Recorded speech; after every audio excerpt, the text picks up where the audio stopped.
Hey guys, it's Rob here, VHS City 2 apostrophe with Glenn, aka BDG Reviews, from the land up north, and we haven't done one of these black and white commentaries in it's been a long freaking time, man, a It long. But I don't know. I don't know. Today I just kind of was thinking about it and wasn't sure where it would all lead, but I thought I would. Say something to Glenn here, and it just sort of worked out that fast. Here we are this evening, talking about Poltergeist, the remake from 2015, a Gil Kenan film, which I think the most well, two things actually. I actually learned quite a bit today, and a little bit I delved into this thing. Uh, I thought the biggest thing he offered it was his debut, which was the animated Monster House.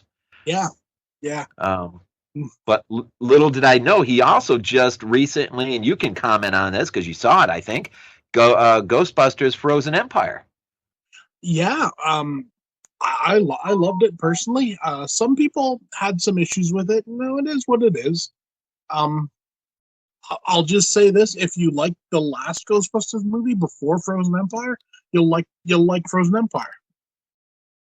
It doesn't rewrite the book, but it's more of what we want.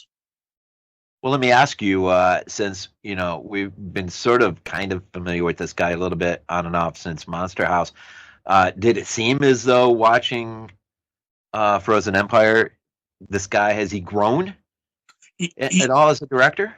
he's definitely grown since Poltergeist. I can tell you that.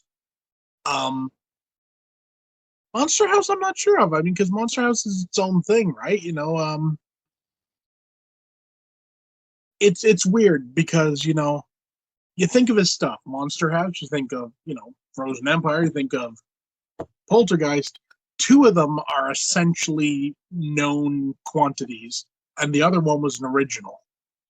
People seem to like the original a lot, and Well, I'll tell you, it's a staple of my littles viewing. I mean, they always got that movie on. They love that movie.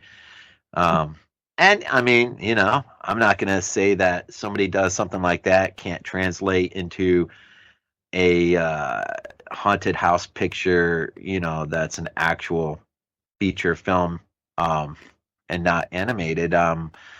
This one probably has some issues, and I don't know if we'll even get into it. Really, I don't even know what those issues may or may not be. I think they're probably rooted a lot of it in the writing, um, more than anything. But I was also shocked, maybe because his name isn't splattered all over my freaking Blu-ray case. But Sam Raimi and Tapper are producers on this. yeah, they are, aren't they? Did you even? I'd totally forgotten that, honestly. I wonder if there's a reason why his name isn't splattered all over the front cover. I don't know. I don't know. Well, you know what? I got two words for this movie, and we'll see what it looks like in black and white because we've had it before where the Thing from 11, right? Any movie that relies too much on CGI, the black and white seems to neutralize that a little bit and Yeah. offer up a different type of aesthetic when you're viewing it. Looking back, real quick, the standouts. Well, I remember Alien 3 was a real standout. Yeah. Alien 3 looked so good in black and white. Didn't it? Honestly, when I watch Alien 3 now, I watch it in black and white. Wow. Yeah, you said that during, I think, when we did the commentary for that. And I'm kind of thinking right now, before my eyes even really see this in black and white, that if I ever put this movie in again, it will be in black and white. I'm just gonna go off on a limb. We'll see what we get to the end of it, but yeah. So I was shocked. I was really one. I was shocked that Kenan had, did the Frozen Empire, but then I was even more shocked when I went into the producer tab in IMDb and I saw Sam Raimi's name there at the bottom. And Yeah. right then I immediately thought to myself, what happened? Uh, I've said before, there are certain movies I think you should just not touch. They're fine as they are. They don't need a remake. They don't need a reimagining or anything. Poltergeist is kind of one of those movies. It this remake didn't need to exist, but it does. So it's just a matter of it's like You with know, the Psycho remake. The Psycho the remake what? is actually a decent movie, but it doesn't need to exist. Well, you know what? That got me to thinking though, because I think I think I could hear your voice earlier today as I was sort of previewing it in color. I wanted to save the black and white for now, but I thought I could hear you say, some films really don't need to be remade. But Yeah, there's a film that came out in 18 though, at least on second, third viewing, might beg that question a little bit, and that is the Suspira remake. that's true. And That's it's true. too bad that came out in 18 and this came out in 15, because had you flipped those years, those films around, Yeah. maybe, Poltergeist has another template to look at in terms of what they might or might, because I think even without Suspire having been made yet, you can see, I think you can really see the beginnings, or the sort of basic idea of this film being almost, or maybe wanting to be, the other side of the coin of the original Hmm. film, much in real. I mean, Suspira 18 is totally the flip side, on the other Yeah. side of the coin. But it's almost kind of like this Poltergeist maybe wanted to be something like that, but it was never fleshed out or executed or in a real concrete way. It just never translated, I guess is a better word. Never translated onto. Yeah.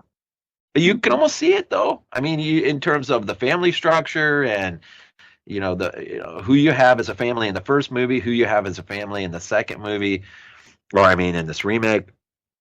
Yeah. Yeah, uh, just the circumstances, situations, um, that are facing both families.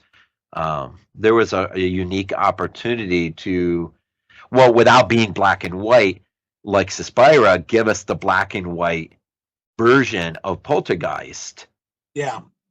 metaphorically, I guess, or something like that.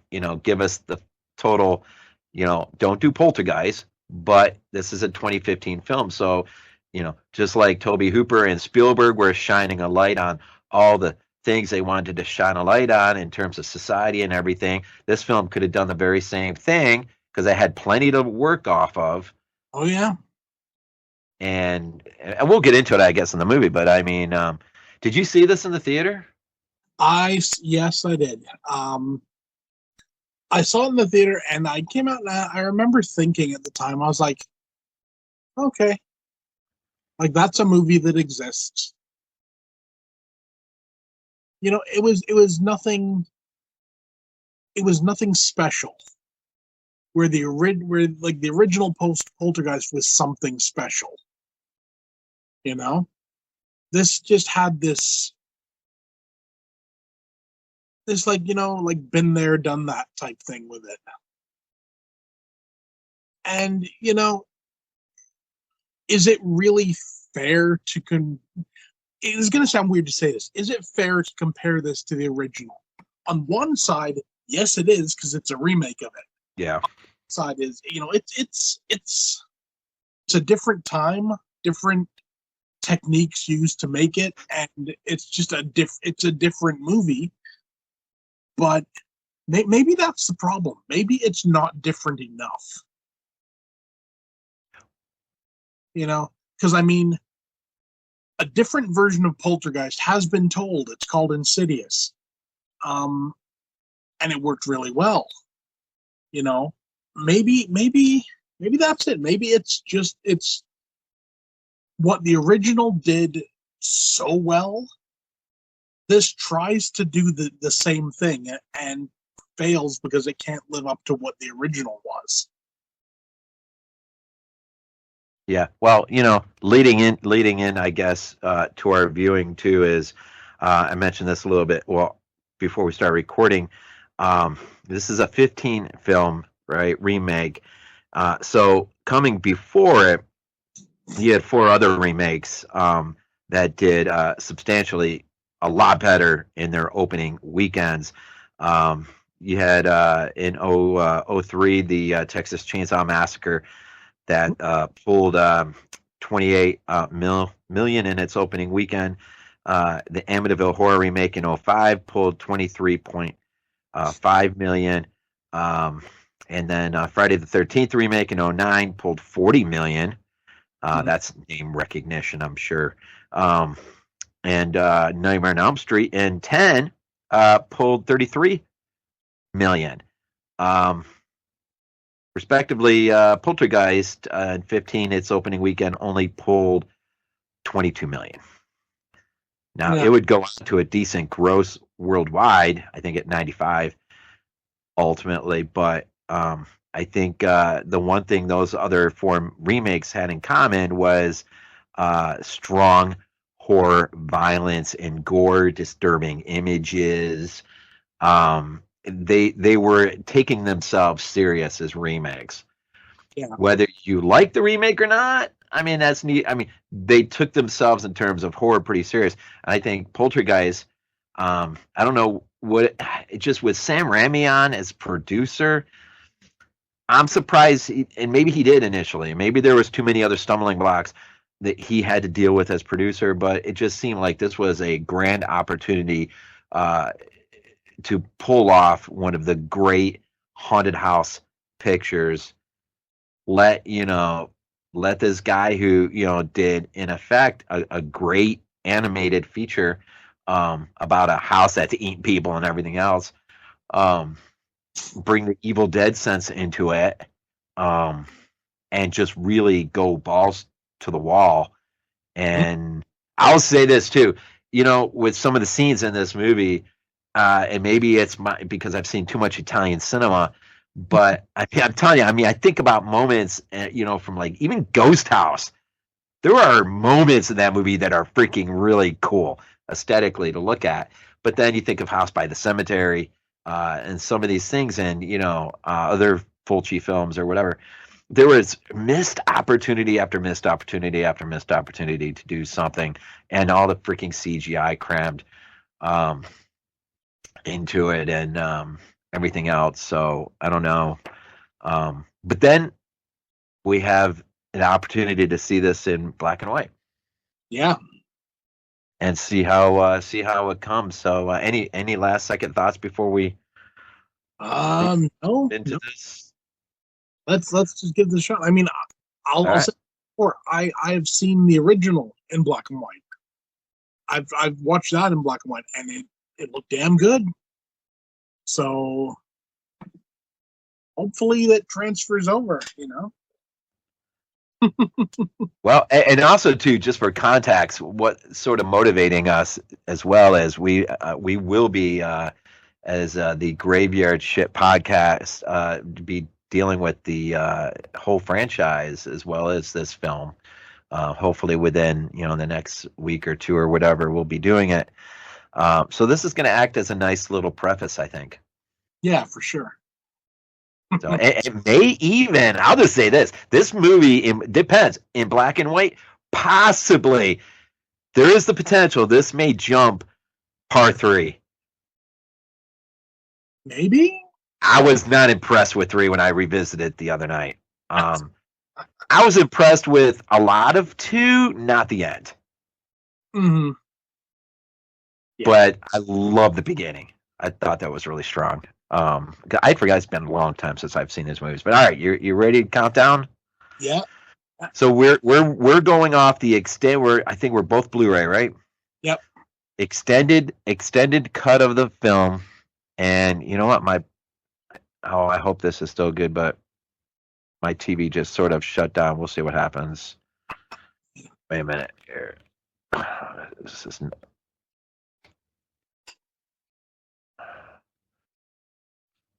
I don't love technology.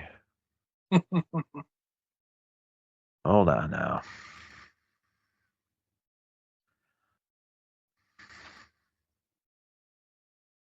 I think. Well, yeah, that's what happens when I have it on pause too long. Dang it. Let's see where it puts me.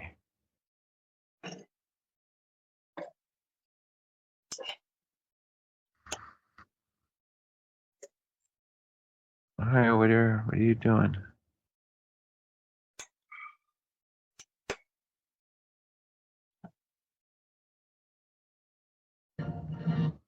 Yeah, yeah.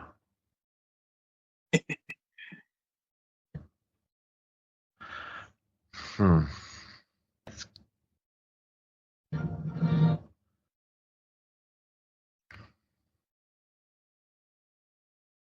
He just.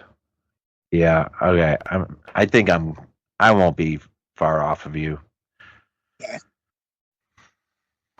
Okay, so you ready? Yeah. So 3, 2, 1, go. I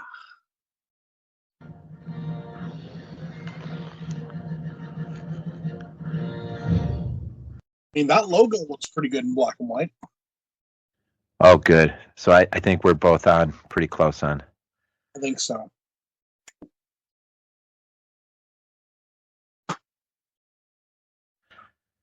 Actually, we're not. On. For me, the MGM logo is just shown up.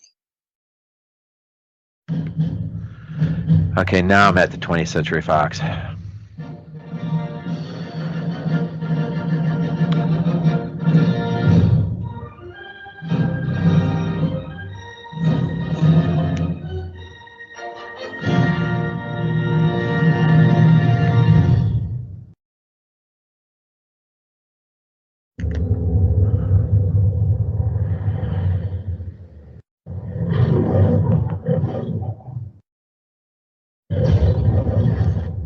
Yeah, I'm liking the MGM logo.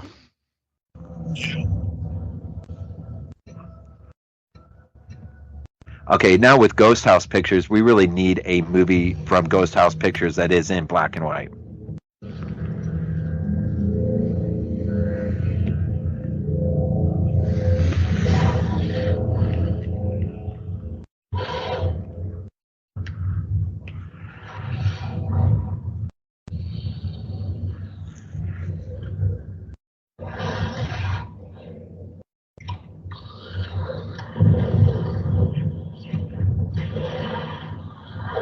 All right, right off the bat, the graphics on this game look a lot better. Mm. Yeah, they definitely do.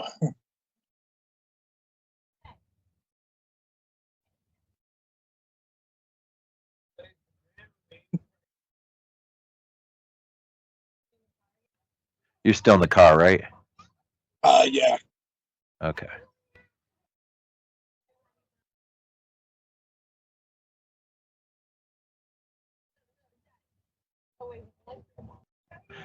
So, like, right off at the beginning here, I mean, the differences between these two families is so, I mean, it is pretty stark. I mean, in the original, they were about as well off as you could have. Yeah. Here, job displacement, being laid off, they're scrambling to find a new home in a neighborhood they're not accustomed to living in. Yeah. They're already kind of sort of frayed at, you know, the edges. Yeah. I just don't think they capitalized on that a lot enough. Yeah.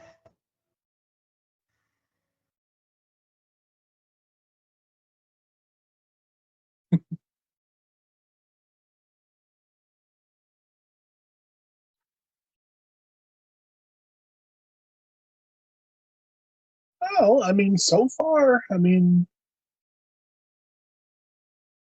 I'm not upset by what I'm seeing.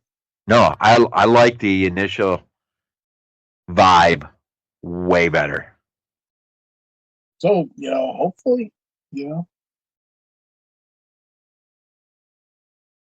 a weak freaking tree, though, man. It is a weak ash tree. it is.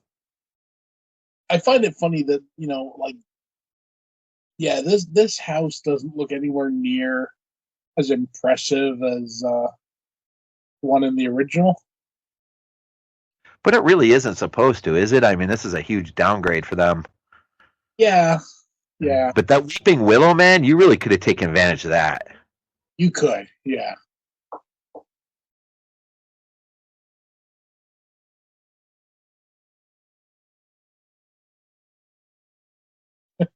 And even with the kids, are visibly not too thrilled with this. yeah, But that's not capitalized even enough. I mean, you only get like a tiny, a smattering, I guess, of just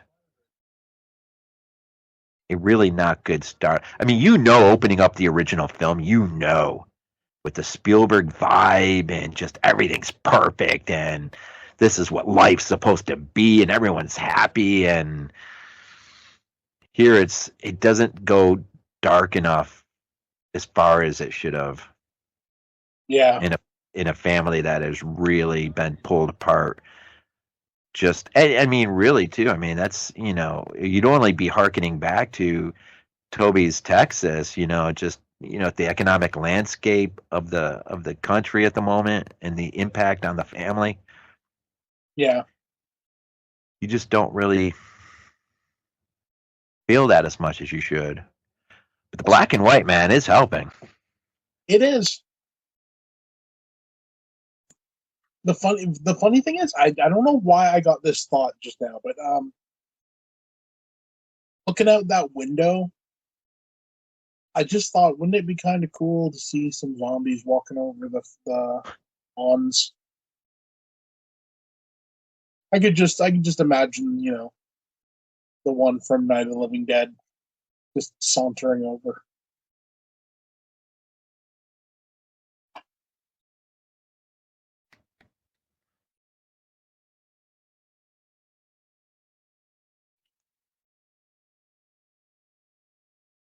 So in this film, it's interesting to point out that the families are not only different that way, but they're also different just in name. You've Hmm. got in this case, it's the Bowen family, Yep. whereas the original, of course, was the Freeling family. All the names are different. Eric and Amy are the mom and dad. Madison is Carol Ann. Yep. Kendra, of course, is Dana, and Griffin is Robbie. Yeah. So all new. I mean that's those things also. It's like, why, if you're going for so close a remake, why even bother changing the names?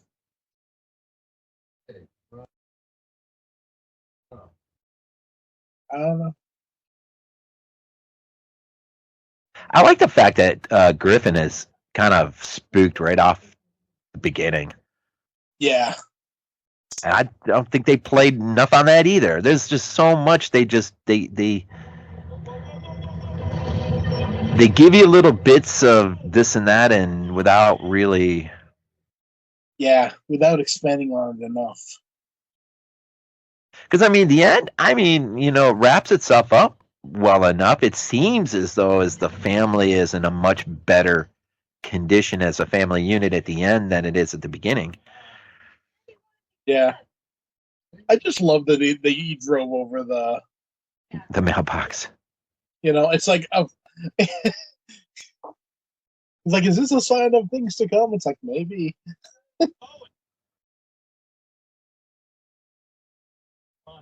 It's funny. This scene reminds me of the scene with Tom Cruise in War of the Worlds when he's forces his kid to throw the ball back and forth and ends up busting the window. Yeah. Mm.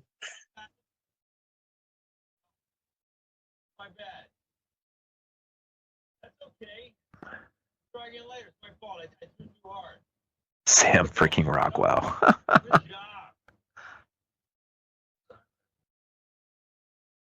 Do you know Sam Rockwell was in that Clown House movie in '89? Uh,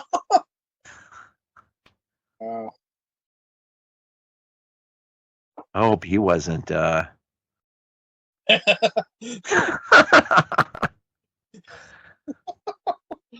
Would oh, explain his drinking in the movie. there you go. Oh man, if you don't know what I'm talking about and you're listening to this, just look up Clown House and the director, and you'll figure it out. Oh yeah. I like. Oh, this looks nice, man. Just Yeah. sit under the tree. Yeah. Okay, this is about as creepy as the tree has looked so far. I love how the ball just gets stuck up there. Like that would never happen. This, I'm telling you what, man. There's a serious, huge upgrade already. It is. It really is. I'm actually quite happy with what I'm seeing.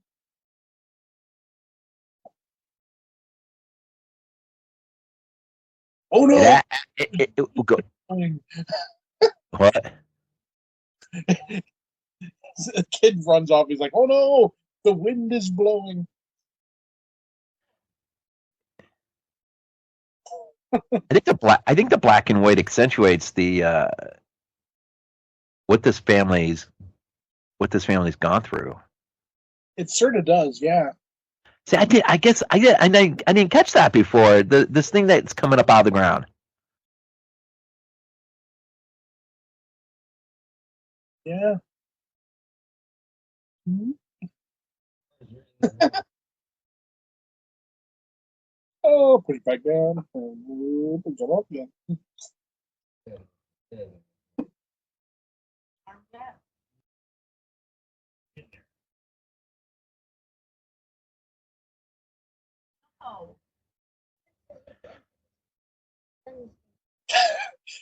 This kid, man. What if the bad guys go to the power plant? They'll be electrocuted and they'll be dead before they can get here. Oh.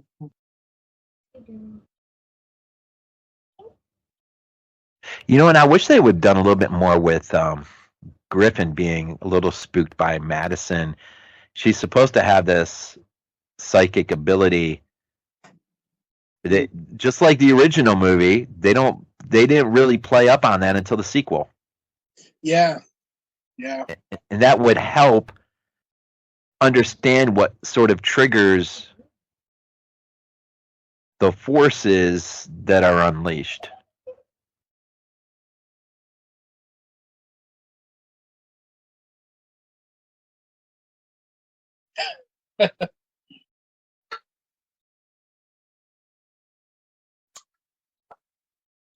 This movie had real potential to be freaking scary, man.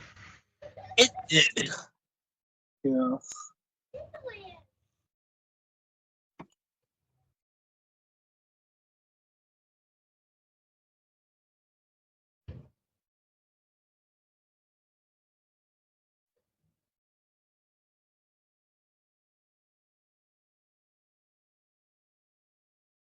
I'll tell you what, though, they got moved in pretty quick, huh? Oh yeah. I don't remember my washer and dryer getting all hooked up and ready to go that fast. No. You know what I would have done with that scene that just happened with the kids and the door and everything? I would have just had it that, the boy had like a bad experience where the girl was just like loving it. That could have been creepy. Yeah, like it was like, she was finding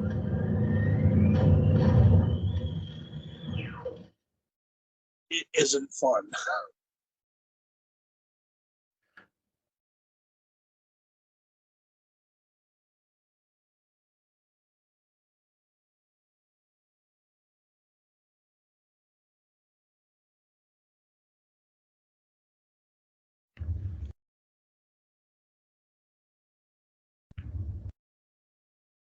Yeah, you could have done a lot with that scene, actually.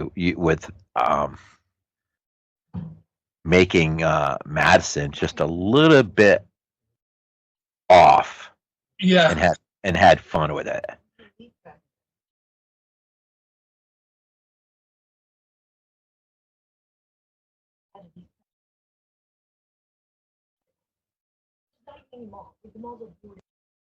Oh, my washing machine, and now it's leaking oil.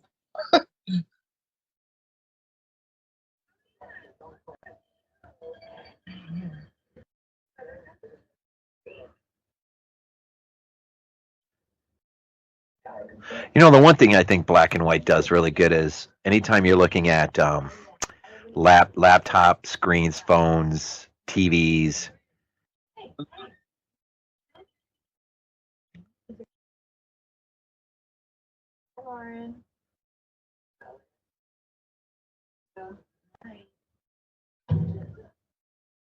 Of course, our first little glimpse of Jared Harris. Yeah. Playing the famous Kerrigan Burke.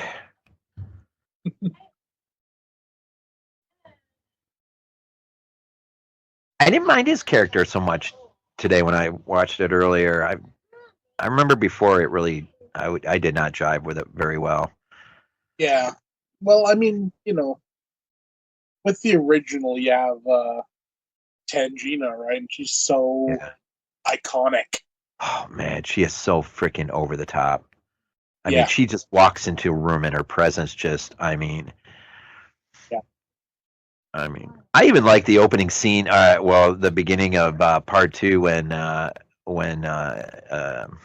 Diane goes to open the door and she can't see anyone out the window of the door. She doesn't know who's knocking on it. And finally, she has the courage to actually open up the door, and it's Tangina down there looking up, going, "Hi!"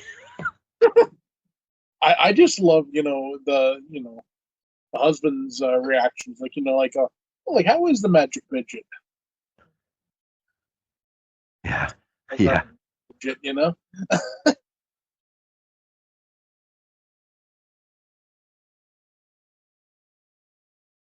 See, this Kerrigan Burt guy could have been. I don't know. I mean, I wish his character would have been played up a little bit more like the uh, the Icon TV character from Fright Night, who the kid Yeah. races off to for help and aid, and I got a vampire in my house. The guy's like, yeah, okay, whatever.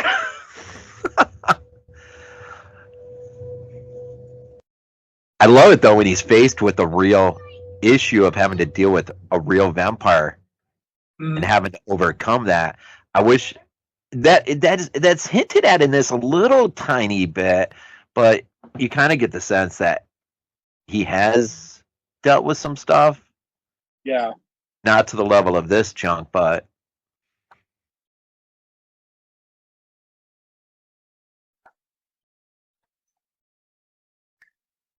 so we've replaced the pop box with cheap drink. Yeah.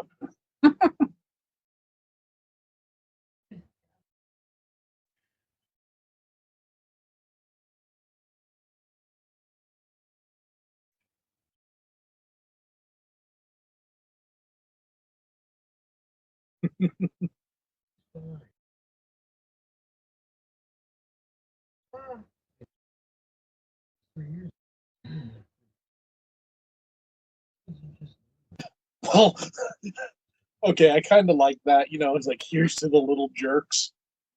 You know.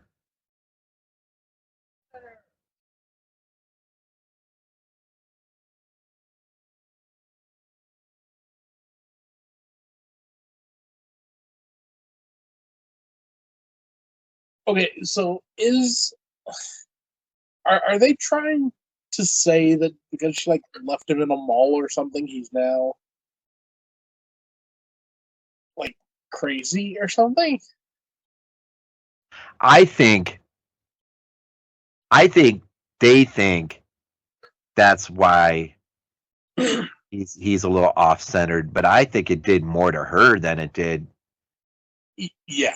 I mean, kids are flexible. I mean, they can endure moments like that a lot better than an adult because an adult knows the true life consequences of those accidents of what Oh could yeah, be.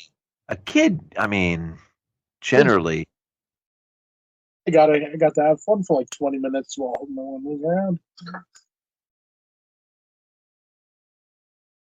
oh, here come the box of clowns.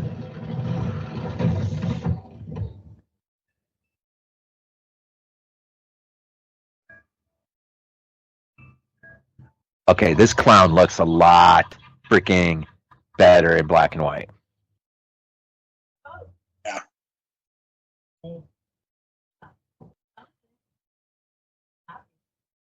I almost wish that clown would have said something like, "You're gonna die."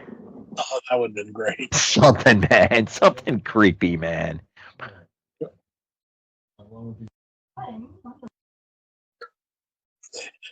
You know what? I just seeing that clown just gave me that thought of that old Simpsons episode. Can't sleep, clown will eat me. Can't sleep, clown will eat me.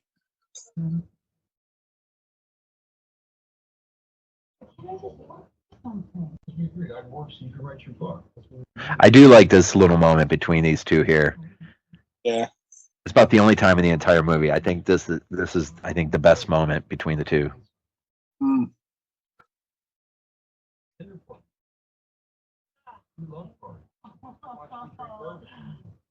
I mean, the drag, we don't even know those.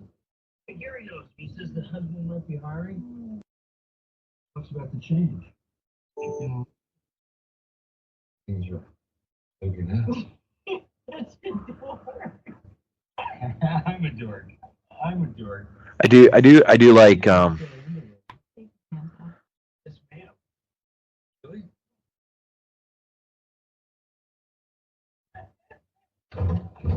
Yes. gotta love it when the kid bursts in the door. Oh yeah.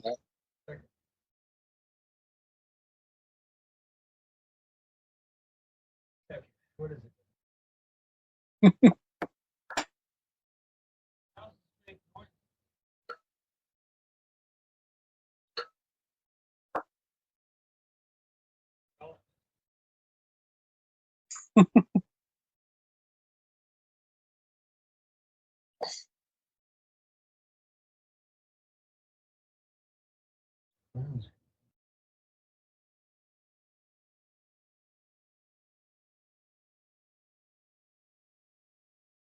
Weird thing.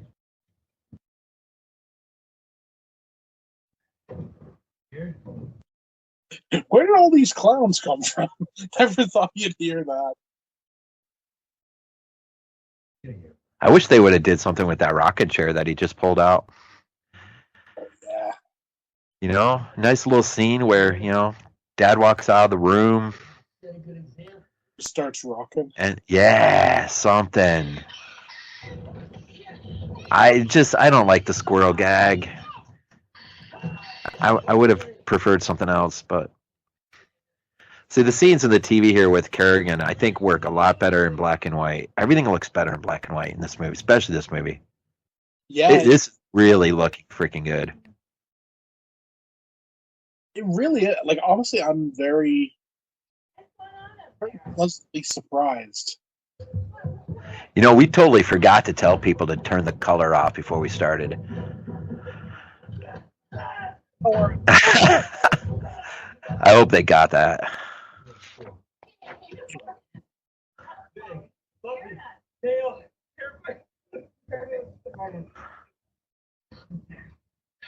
Set a trap tomorrow.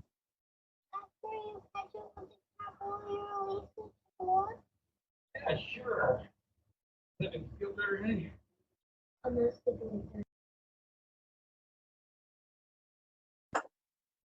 Release the squirrel to the woods. Yeah, that squirrel's gonna be dead. Sorry.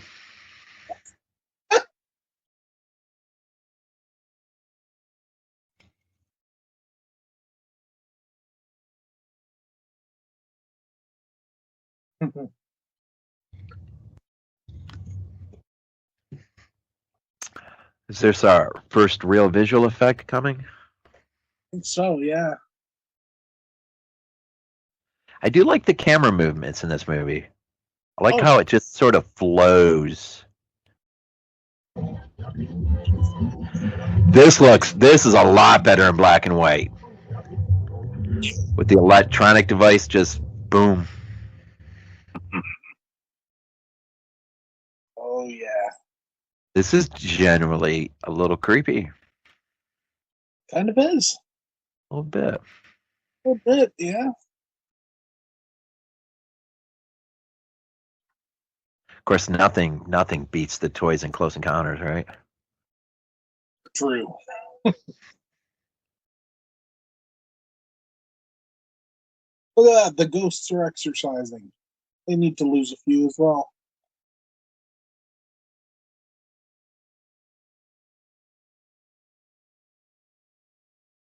Okay, yeah, this is where Griffin will go down the stairs and we'll see Madison in front of the TV.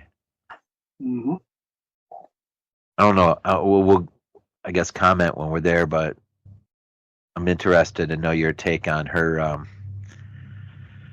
delivering of the one of the most epic lines ever in horror haunted house film history. Yeah.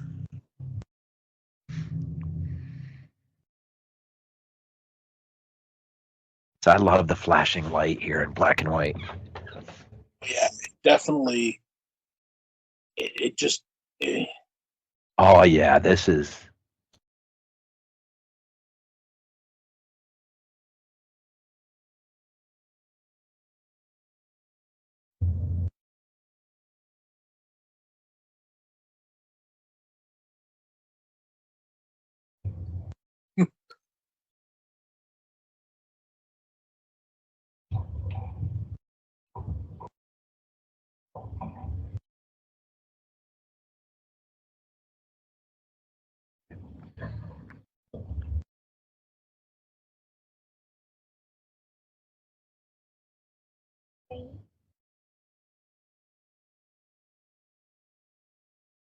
Yeah, black and white is definitely working for this.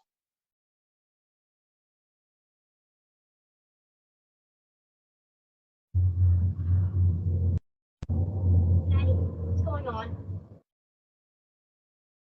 They're coming. Who is? Who is coming?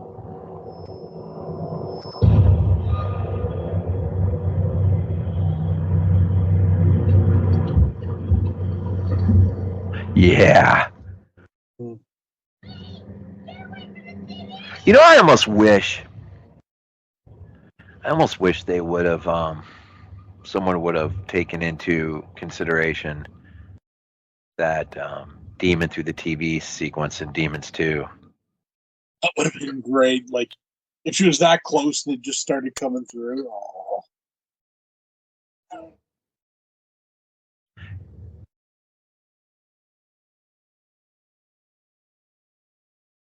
Mm. Yeah, I don't know. They're here is about as underwhelming as anything in this entire movie. I mean, the thing is, I think she talks too much to the TV. Like in the original, it's just like, yes, okay, yes. It's just like quick little things. This is like a whole conversation. I think maybe I don't know. They did the spoon gag again. I don't know if I caught that before. Tell him I don't want soup. I don't want pizza. I need new the luxury items at him. That's you. He needs to reach me emergency. That's bullshit. Okay. That's bullshit, man. If you want a new phone, get a part-time job. I'll get a job when you get a job. Hey, she has a job. You kids are her job. Got it,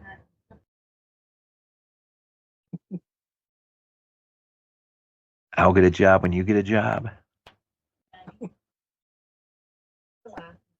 Well, it's one of those things. I mean, You're almost tiptoeing a little bit into Rob Zombie world there for a moment with the family dynamics.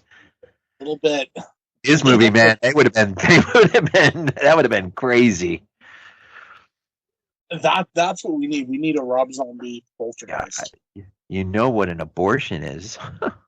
It's so messed. That whole scene is so messed up. Yeah.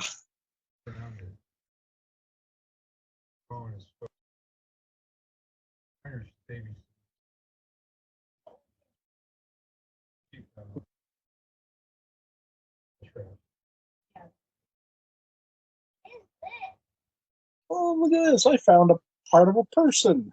What's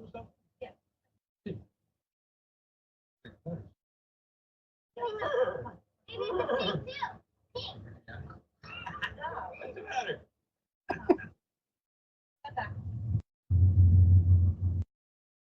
I mean, yeah, that's totally a vertebrae. Sorry about that. My wife said she might cancel one of the cards. See, this is. I wish there was more of this right here, like, you know, going through all the credit cards and just shows you where they're at financially. And yeah, he brings all that junk home.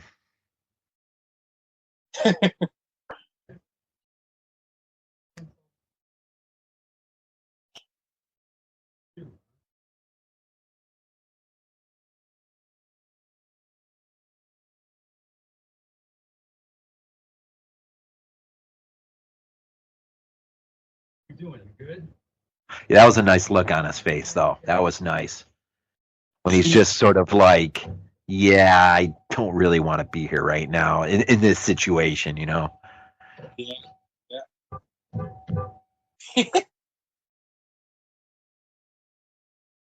Yeah, this moment works pretty good, man, with especially in black and white with Sam there just dealing with.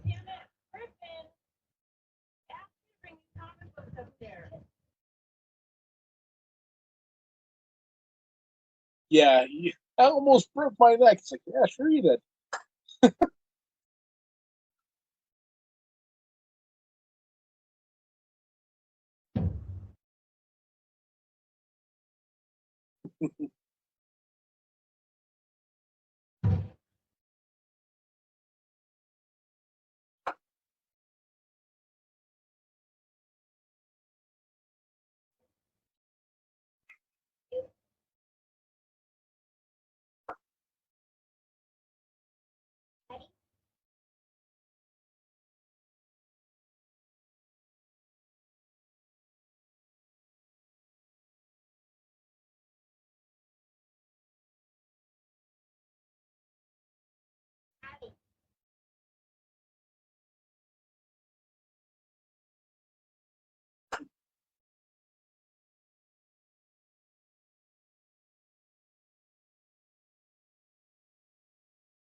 I think the black and white really helps with the building of tension.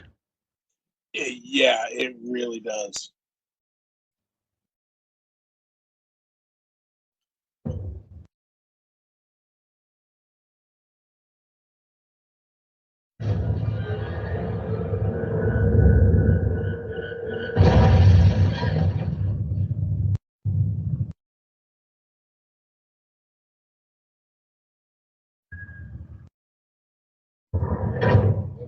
Huh. Yeah, the stacking of his comics is works a lot better in black and white. Yeah. Everybody come downstairs.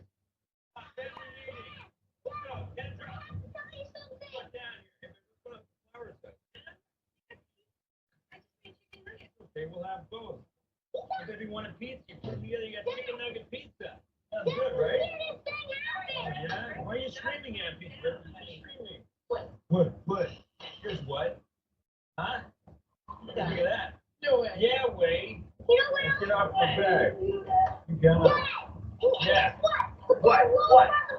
Knocked into the Hey, closet. look at this. This is an AR drone you wanted? Yeah, Dad, we're cool. listening to got a camera on it.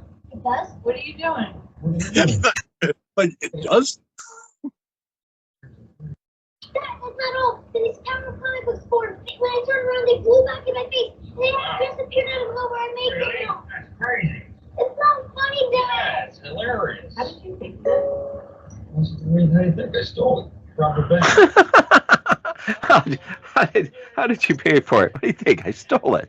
I robbed a bank. Why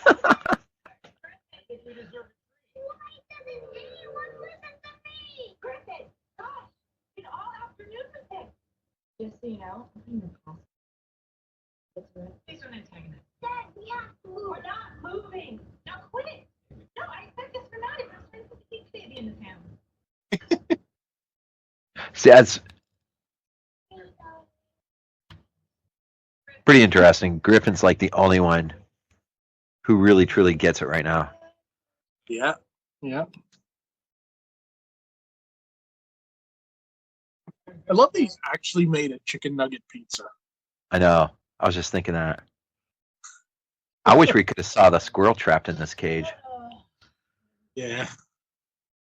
You know, you could have done something with that too in this movie. Oh, definitely. I mean, there's a lot. And that's a terrible foreshadow with you do nothing with. Yeah.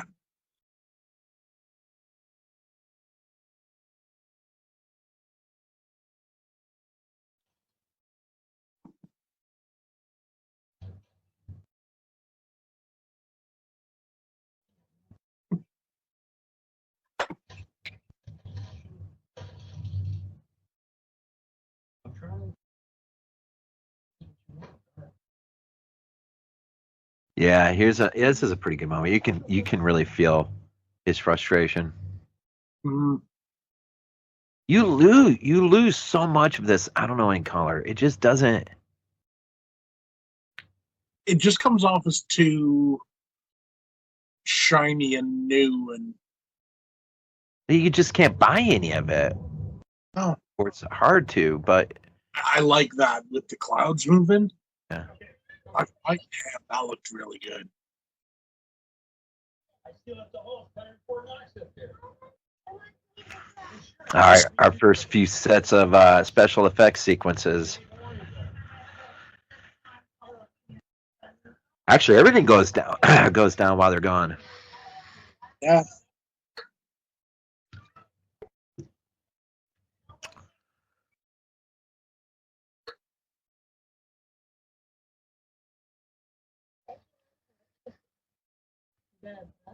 Yeah, I can already tell you right now that this I will never watch this movie ever again in color, ever. No.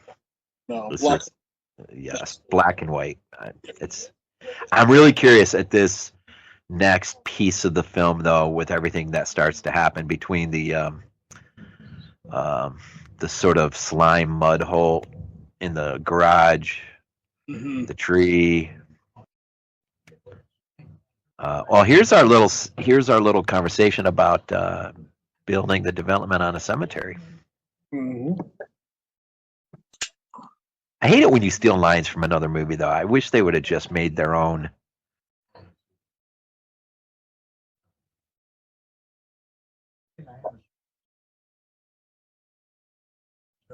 They just moved to Willow Point. My brother had a house in that development back in the 90s. We'd never visit him because of the cemetery thing. The thought of it just gave me the willies.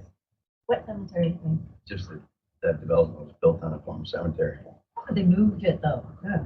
The developers relocated the whole thing to Broxton Park, 200 acres. This was years ago. You remember the whole cemetery? Realtor didn't mention it.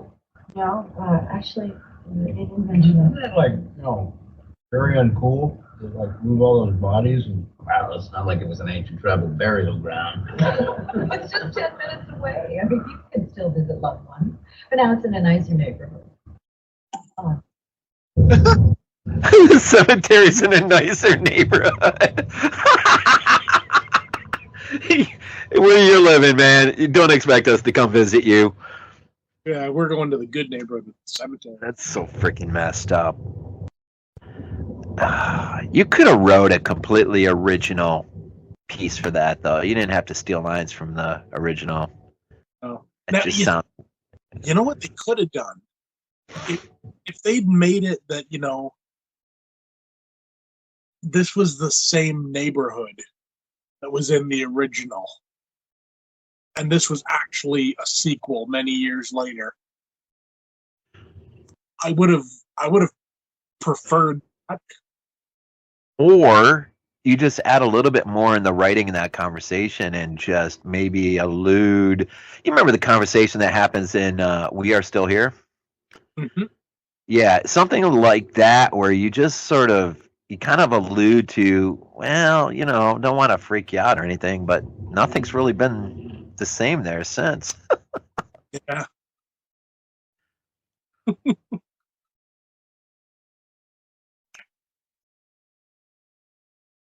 Gotta love the Apple product placement. Well, I'll tell you what, though, looking at a cell phone in black and white is a lot better than color. Definitely. I love, though, that, she had to hold it so that you could see the Apple logo. Oh, yeah, that looks good in black and white, too.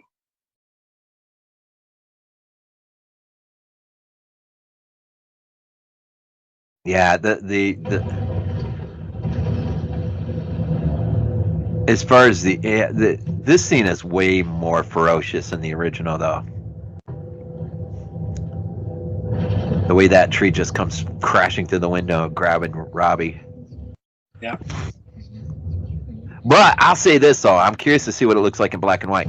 I forgot that he sort of got frozen in place at the top of the stairwell, and then the tree sort of takes its time, and that could have been done a little bit better. But I'm curious to see how it looks in black and white, though. I do. Anytime you see the stairs looking upstairs, the light, how the light's cast, everything makes this house look way better in black and white. Definitely.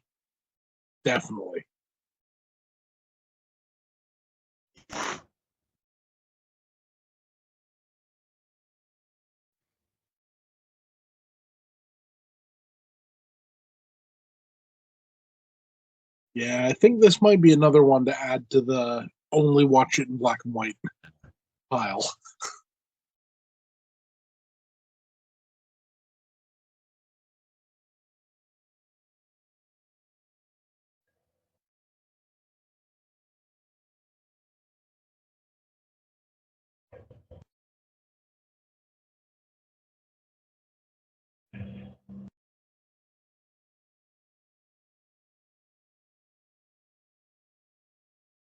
Tell you what, though, this is pretty real, though. I mean, it wasn't too long ago we had a power outage, and what do you do now? You walk through the house with your phone on.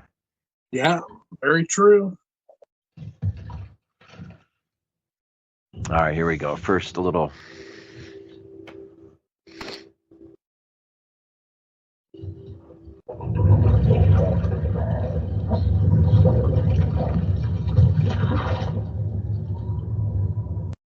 See, I wish something would have just started climbing out of that freaking mud, whatever that is.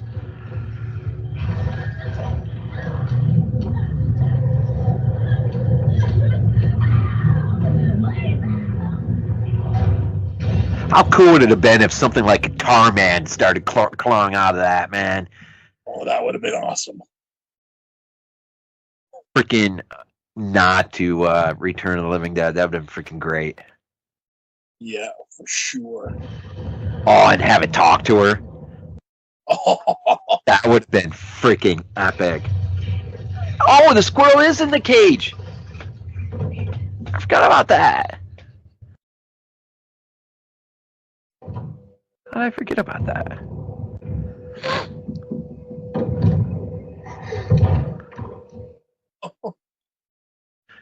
This is way better in black and white. definitely. Right.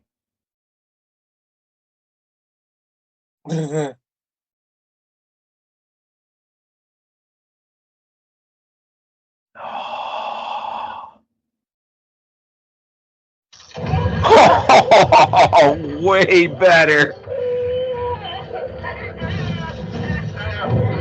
Now, see, with the tree banging on the window, it's you could have used a nice Evil Dead 2 reference there, man.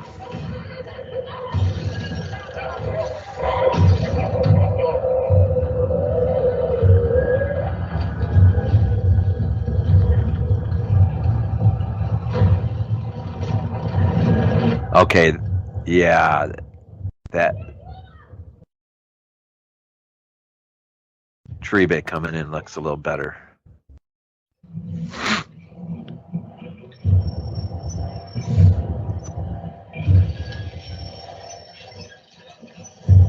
We're gonna get in big trouble.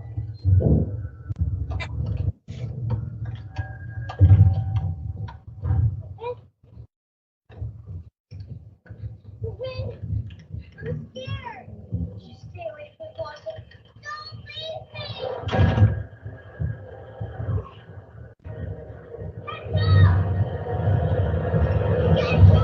There we go.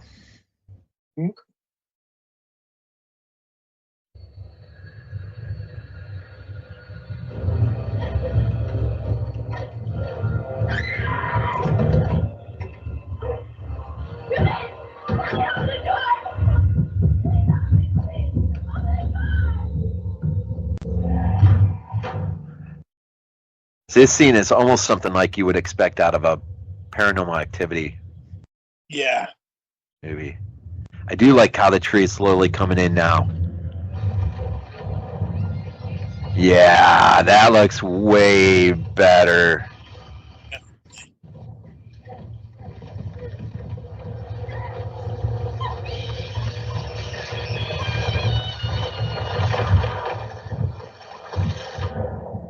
There's just so much more they could have done with that Weeping Willow, though.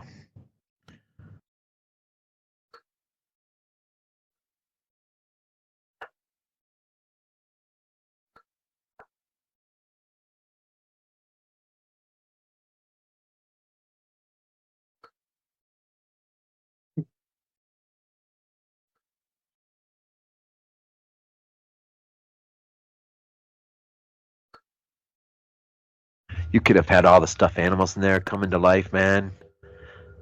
Yeah. Like when that stuffed caribou, whatever it is, starts laughing in Evil Dead 2.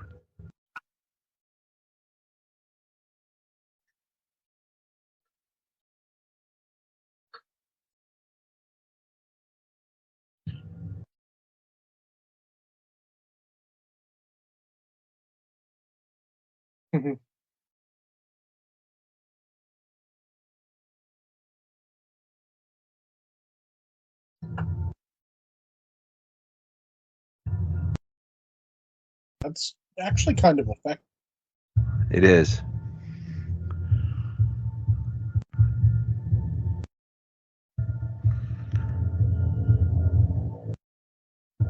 Yeah, like it just all the just like turn and look at her.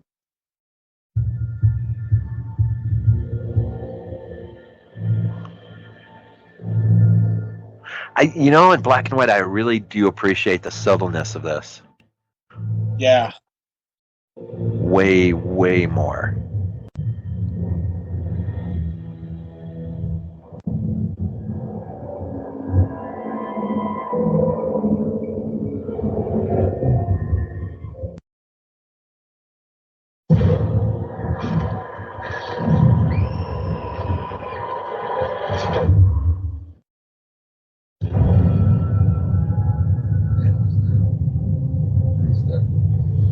So they didn't do enough with them coming home either, with the boy in the tree. It just sort of everything becomes, and I get it, it's anticlimactic feel, but I get it. It's everything is a diversion. Madison's already been taken, so. But it would have been great if you would have given the tree its own little plug right here.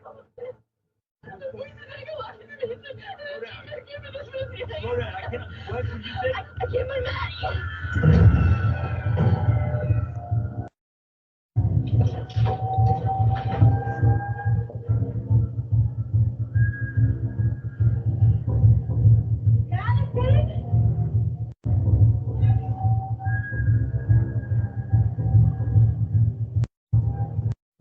I love how the only thing that she can get out coherently is, I can't find Maddie.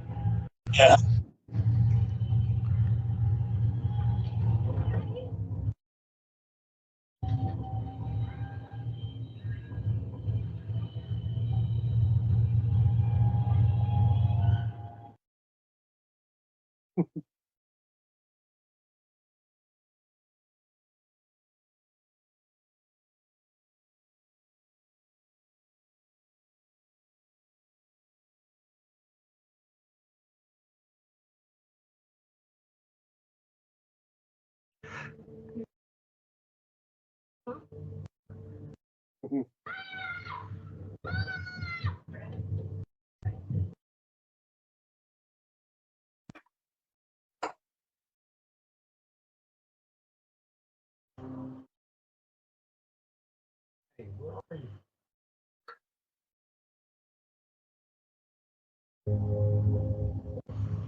He's living in TV now. We have to call them. That scene's pretty effective, man.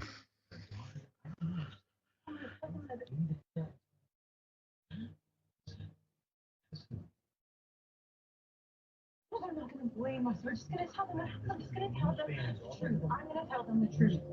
I'm going to tell them the truth. What happened? I'm going to tell them. We don't know what the truth is. We don't know what the truth is. Eric, we have to call them. There's got to be somebody.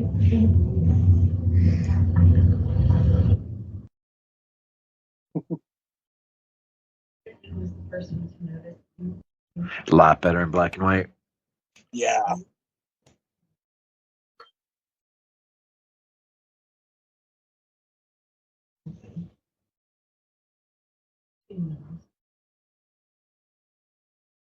I was in here. Uncles have the craziest reputation.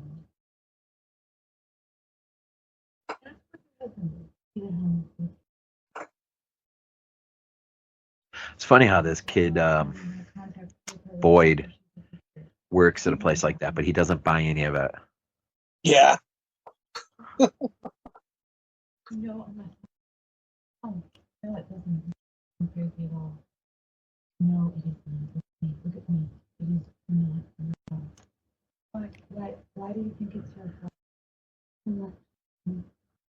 No, sure. No, sure. Oh, you were there. I have to get my sister back. I have to. Can you do that?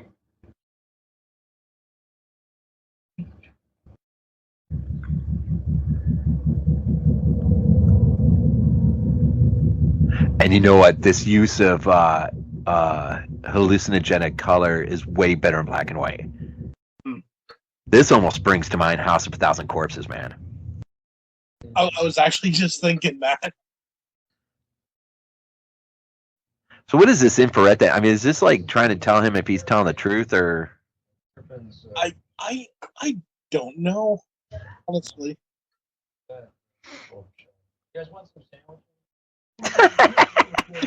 You guys want some sandwiches or something?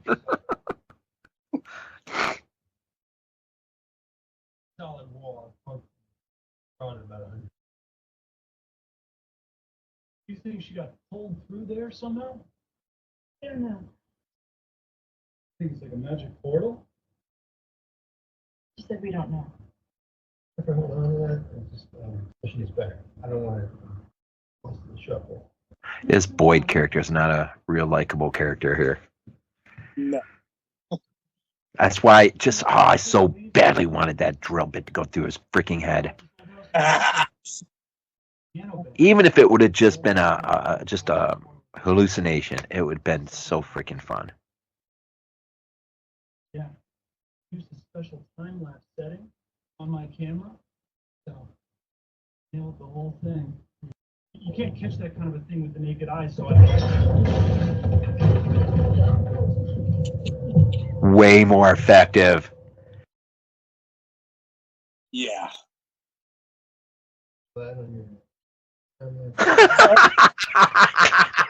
Dude, that might be the best I've heard that line yet. That was like the perfect amount of snark. But just like, told you so. Those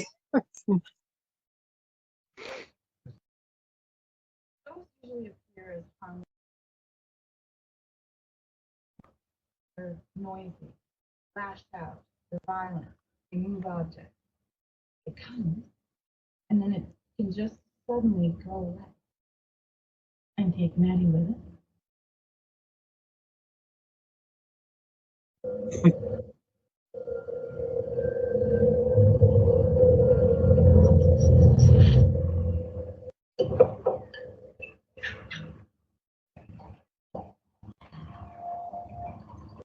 A bit more of that.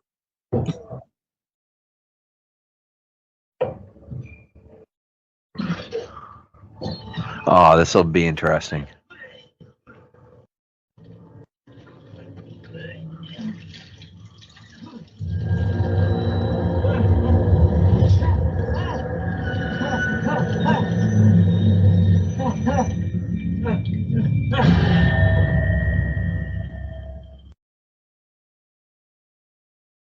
That was pretty effective. Yeah, I was just thinking though, you didn't need anything in the sink as much as that reflection on the faucet was pretty Yeah. wild. See what they should have done there. What should have come up in the sink should have just been like the worm from the vodka bottle. Just as a little throwback to part 2.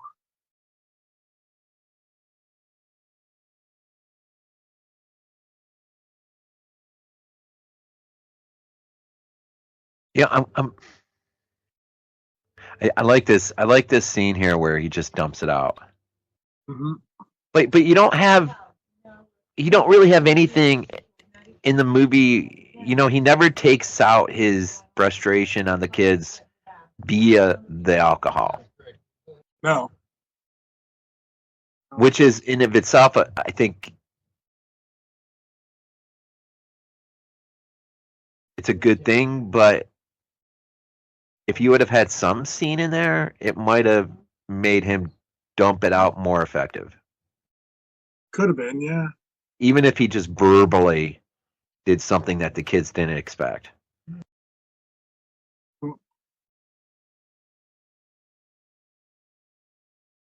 No one's gonna get money from a poltergeist abduction. You would think after that chair got yanked out from under him, he.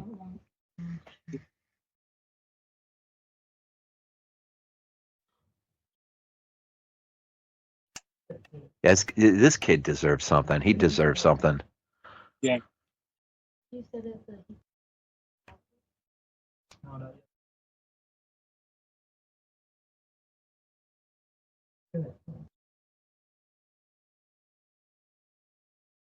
That's such a missed opportunity coming up. Mm-hmm.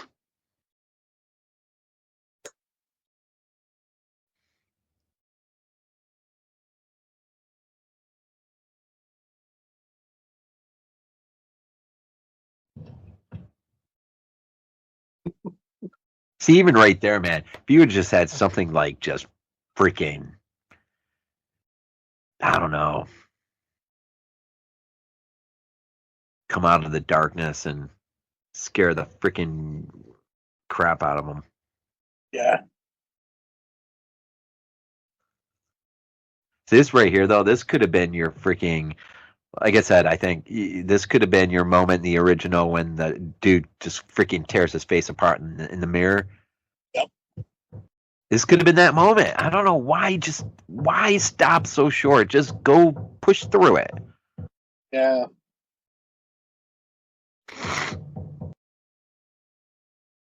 I mean, you don't even have to really show anything. You could just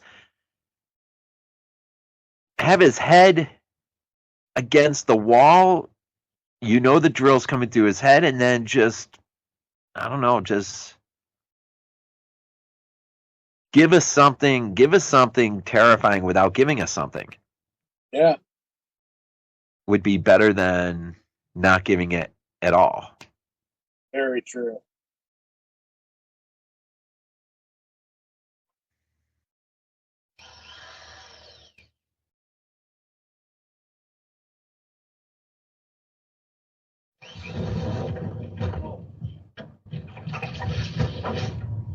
Yeah, here we go, the biggest tease in the movie.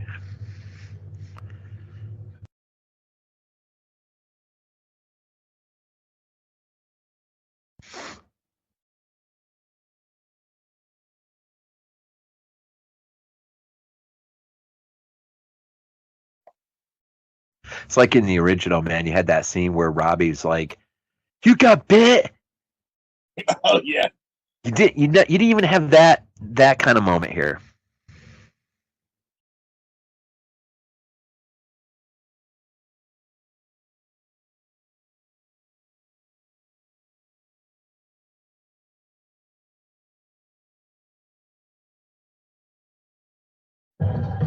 Or like, House by the Cemetery, every time that knife came through the door, nearly getting the kid.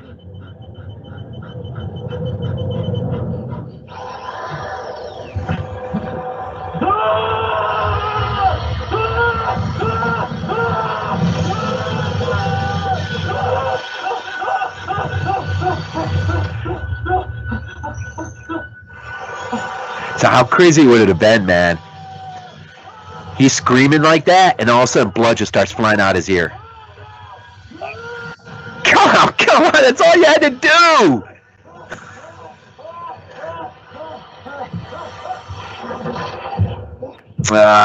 Come on.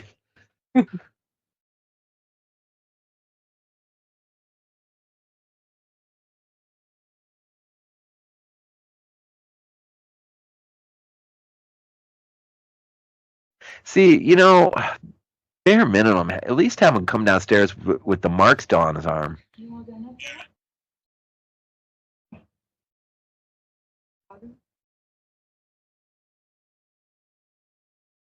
Sort of.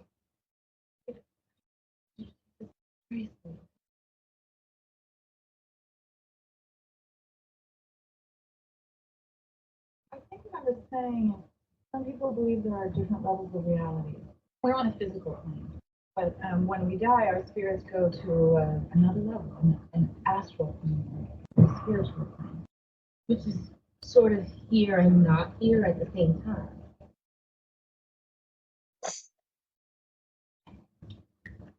Look at this.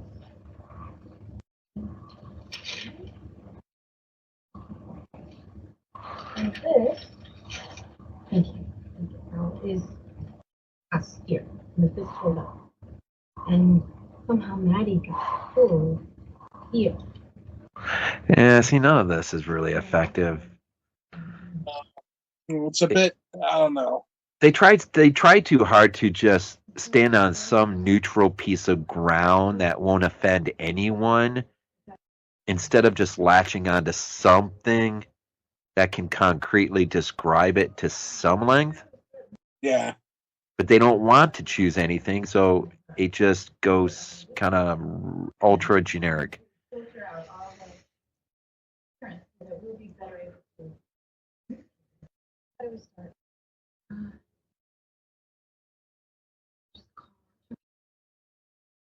See, you know what would have been good there? She said, like, how do we start? If the girl just, I'm like, I got no clue. Maddie?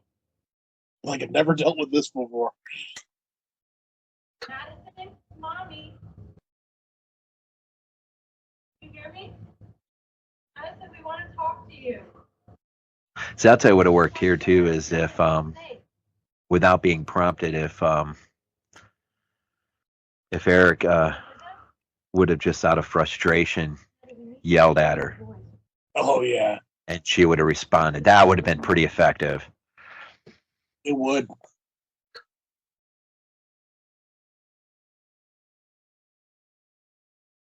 Did that?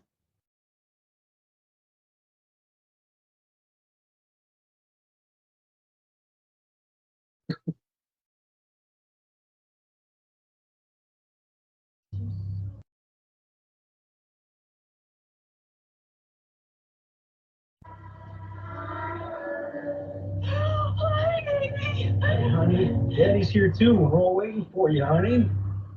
Daddy, where are you? We're home. We need you to come back to us now, honey. I tried. But I can't find you. Okay. We'll keep on trying, okay? Because we are right here. Okay, you're so close.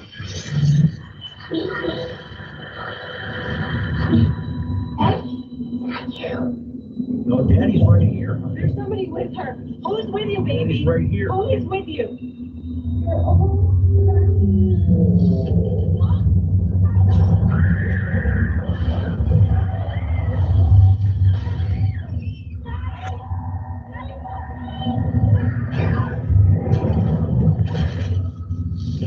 Daddy, can you hear us?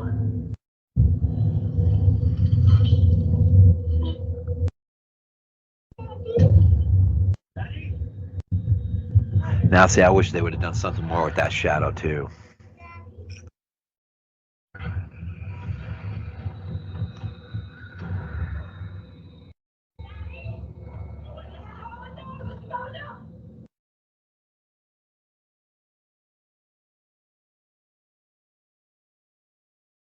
mean, could you imagine like a Conjuring moment with that shadow? Oh, that yeah.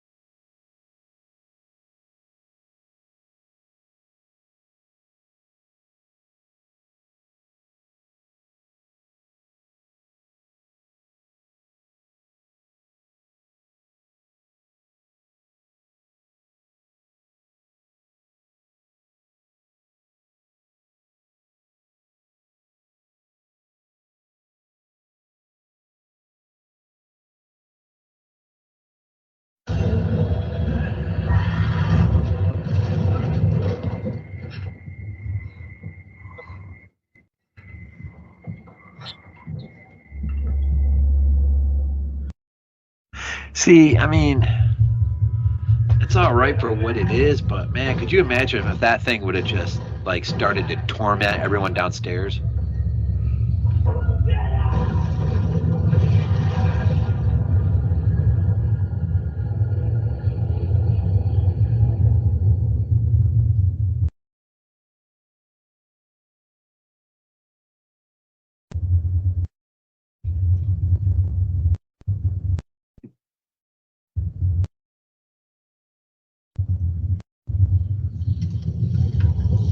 This effect looks way better in black and white.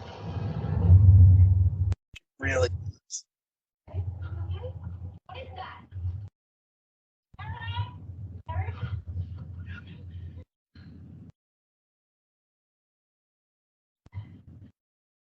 Going. Now you play out. But I think we need some help in getting her there. What kind of help? Have you ever heard of Carriganburg? Home.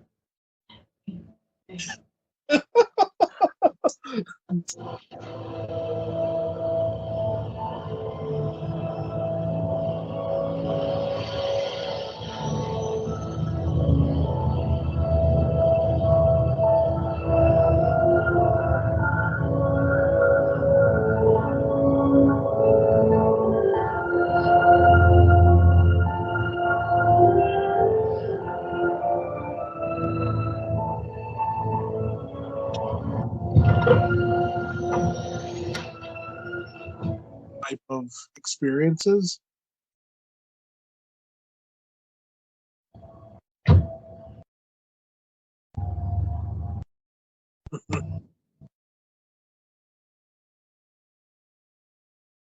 What happened to your hand? Blanchard, Michigan, 97. Haunted root cellar. Spirit didn't want to leave. Luckily, they're not all that angry. Noses. Buddy, you okay? Yeah. Guys here. Must be the bone. I think his character is way underutilized. Yeah. I just like that he comes in kind of like, like The Exorcist Yeah, yeah. and everything, you know.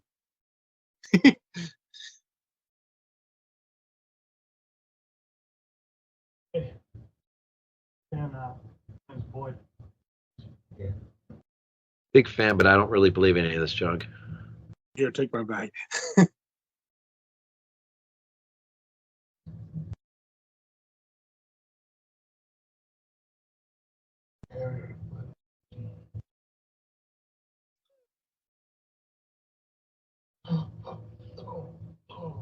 Everything all right?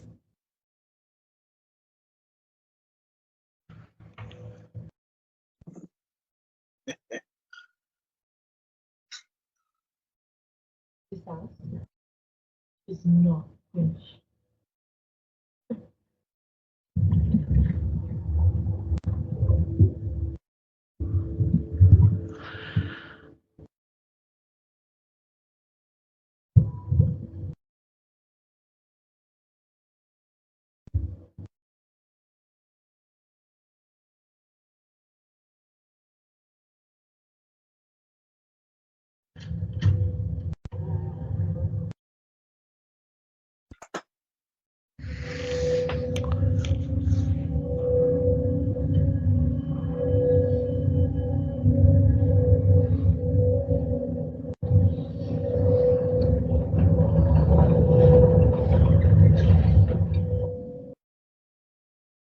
First things first. I want you to tell me a little bit about Maggie. Did you ever feel that she was a little bit off? Off. Really? How do you mean? You know, did you ever hear her talking to things that weren't there? She has imaginary friends, but that's not. I think what he's trying to say is that Maddie might have been born with a gift. It's not the right idea, but all right. I mean, she can talk to ghosts. She's 6 years old. Which means that her life force is at its purest, without judgment or cynicism. Why do you think they reached out to her in the first place? They reached out to only you. You keep saying they. Who are they? Now, Brooke tells me that this tenement was built on a cemetery. God, really? Former cemetery. A long time ago. Yeah, they wasn't too nice to me. No, I don't think that they are. I think they just told people they moved the cemetery and they just moved the heads. You left the box. This isn't just a few pissed off spirits that they're dealing with. Like anything that I've ever felt before. It's more like a mob. They suffered a terrible injustice, and that anger and frustration has created a new, more powerful force, the poltergeist. They are trapped and they are desperate. Your daughter is their ticket out of this purgatory. What do they want with her? For her to be their lantern in the darkness.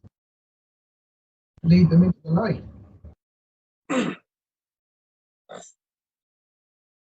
What happens if she goes into them? There's no getting her back if she does that. Okay, just because he said that doesn't mean. Is anyone asking the pertinent questions? Hey, nothing you've said makes sense to me. And everything else does, right? The closet, the tree, the smoldering hole in the ceiling, all that makes sense to you. But I'm full of crap. I don't know, okay? I don't know. Just want our daughter back, okay? We just want our daughter back. Eric, I know exactly how you feel. I don't know if you do. I felt it every single day of my entire life. It is hard to know what to believe in. I am here. Believe in that, don't you? This is a little bit of a throwback to part 2, though, with the father, the kids wanting to know the father trusted the guy that was sent there to help. Can't remember his name.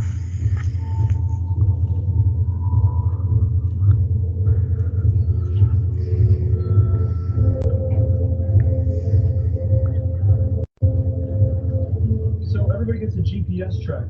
This is going to tell us where you are anytime in case anything gets weird.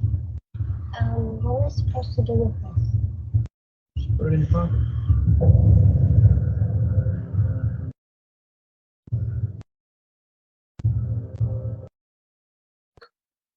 You almost wish you would have seen. You remember the Lords of Salem novel? Yeah. I almost wish you would have had a little bit of that in here. You know, a little bit of few instances in other houses where these malevolent forces are just. It's not really so much about we want to get to the light. It's about we are pissed Yeah. and we're waking up.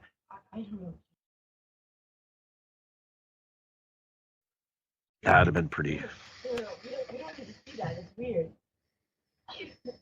What happened to you? Portugal, 2003. There was a monastery in the forest of Osako. Yes. And did you get rid of it? Took a piece of my neck. Okay, thank you for that. I'm gonna go look it up.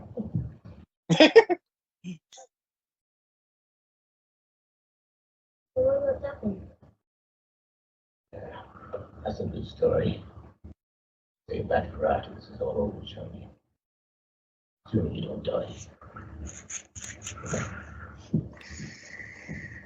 Okay. You said, not we don't die, assuming you don't die. More story. Comes with the territory, the age and dog years. Yeah, kids. Sadly, no. My wife didn't think it was a good idea, given our time. It wasn't just the one. Oh, the two of you were briefly. We were young and stupid. The only one of us was. Don't be so hard on yourself. I was irresistible back then. I never took the reading, but there. And she knows, just like she played our marriage, straight into the arms of academia. Safe, stable academia. Well, that's a little awkward. Yeah.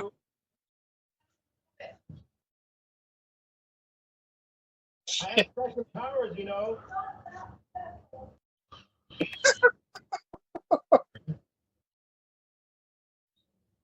Yeah. Can't do about it.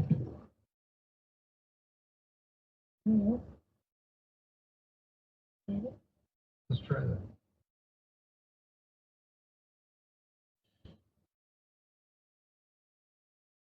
I'm not scared.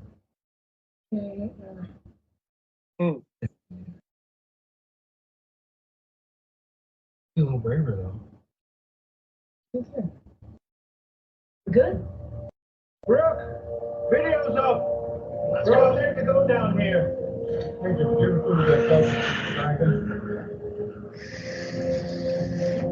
All right, just so we're all clear. First, we use the rope to bridge the way in to the way out. The rules are different in there. There is no up, there is no down, there are no straight lines. Which is why we have to make one. This rope is our life. If we let go of it, we'll never find our way back.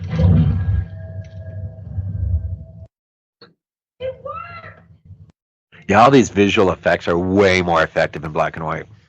Really are. It takes away that, I don't know, that falseness. You suck.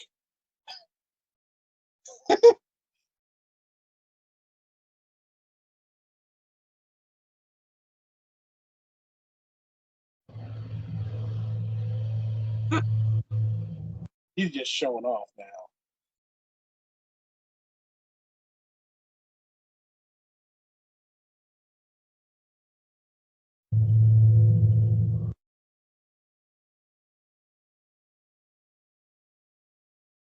It does beg the question: what would, in reality, electronic device like that, would it even be effective the minute it breached, leaving this world to another world? Yeah. Seems like it would just die and just fall. work, but I think maybe you'd get like a couple of seconds of footage or something, perhaps, and then it would like. It kind of makes me think about the Deep House. I almost wish that drone would have taken on a little bit of a malevolent nature itself in that movie. Like if the spirits would have just sort of taken hold of it and it would have just turned on the divers. Yeah. That could have been pretty cool.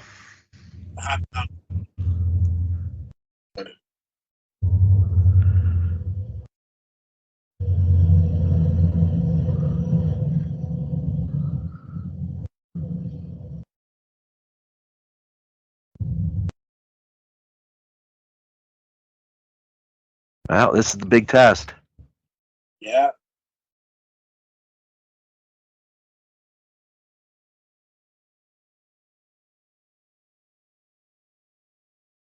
Well, so far.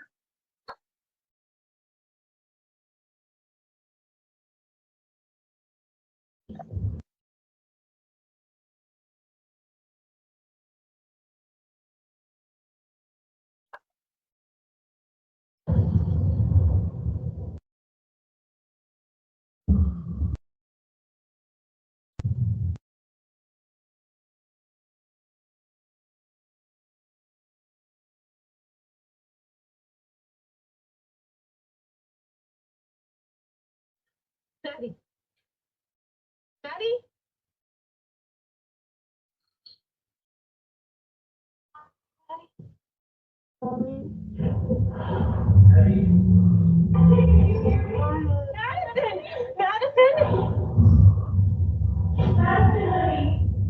Madison! Daddy?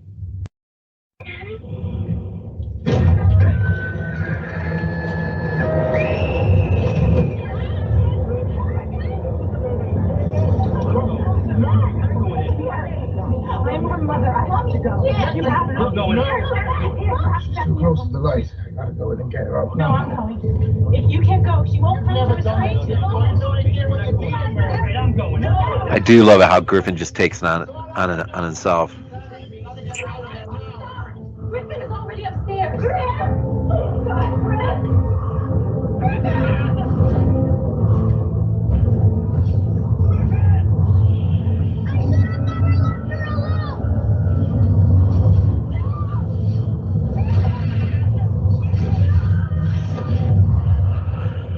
Nice.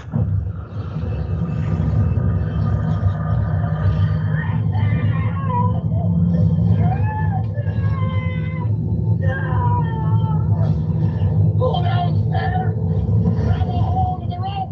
When I give you the signal, pull with it, What if it doesn't work? Amy, sweetheart, it's gonna work.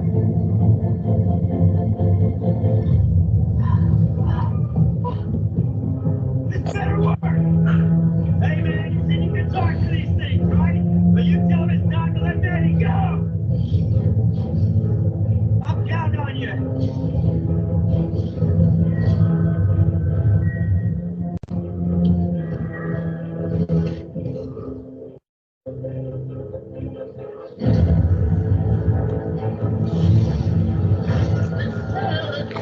No.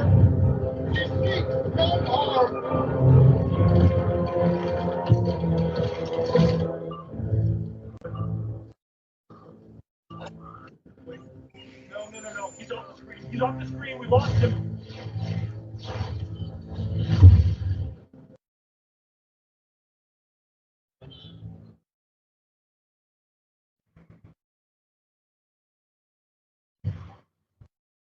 Daddy?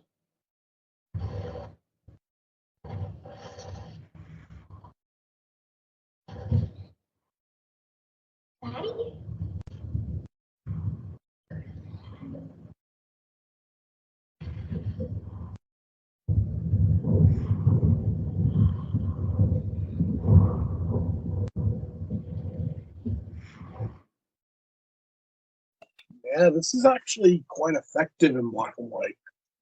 Very.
Wake up.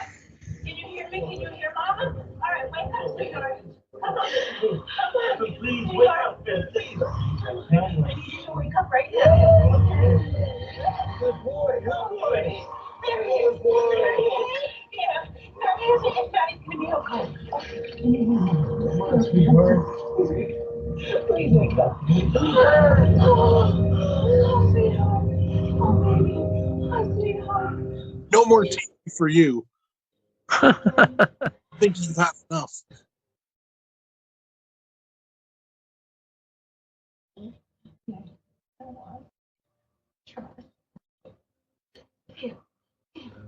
Oh, I love you too. I love you too. Oh my God.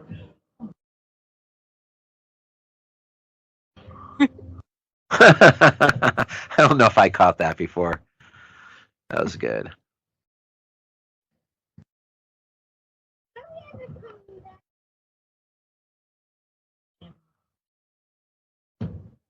Thanks for everything. Never see you again. I don't know why they always say that. Tell me. I deserve it.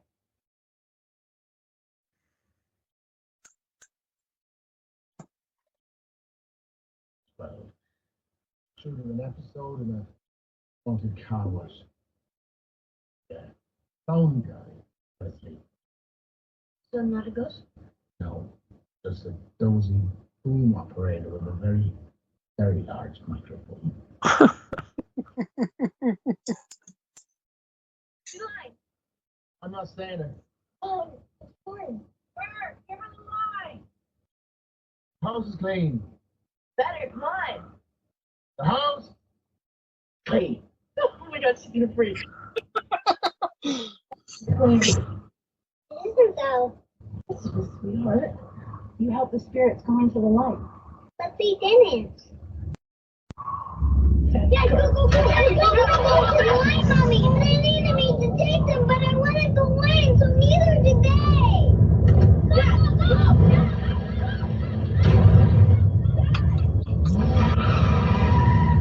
Get out of the car.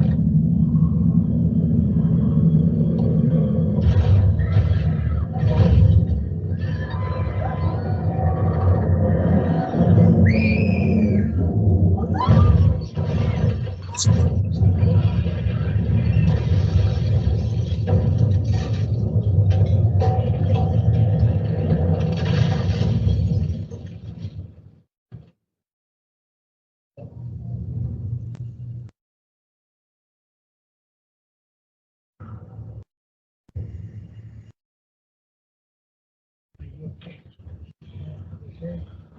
You okay? Hey, baby. Hold on. Daddy. Where is she? Where is she? Betty!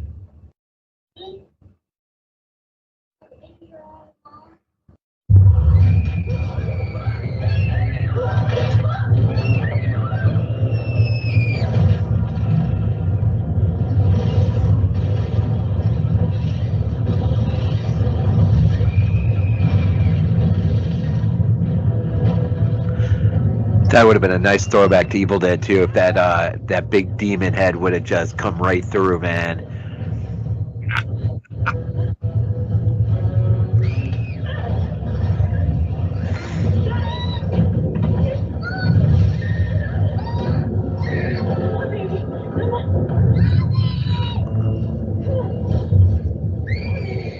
Hold on!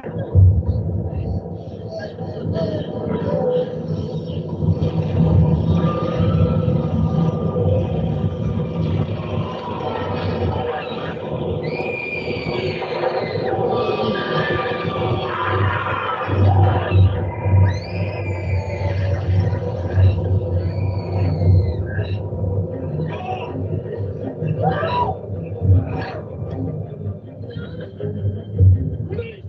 Go hold of this family, and you yourself wish to be released!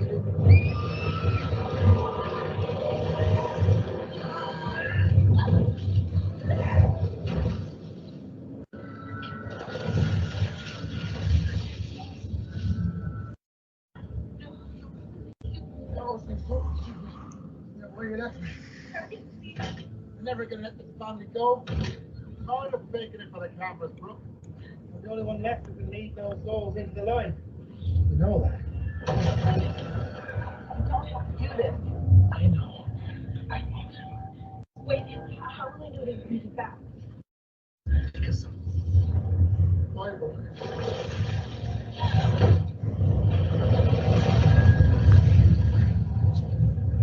Amy, come here. Let's go.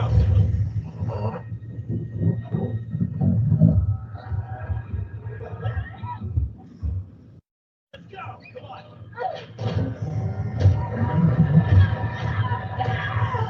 Your hands. Come on. Daddy? Daddy? Okay.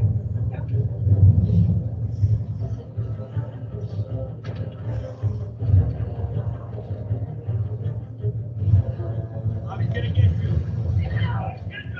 Come here. Let's go. Okay, honey. Can we talk about it later?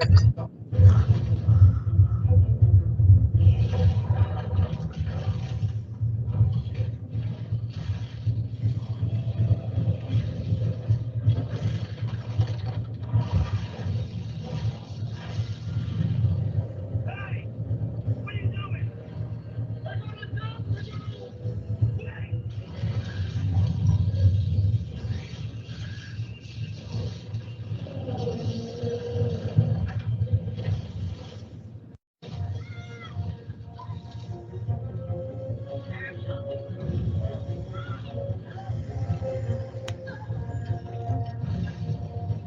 Amy, we gotta find a car.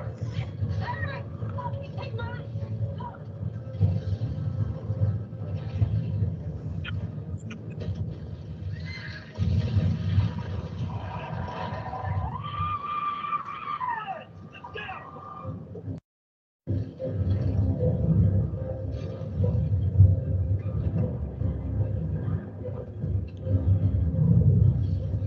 That looked a lot better in black and white.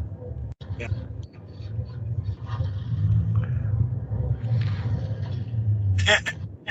The mailbox goes down again, huh?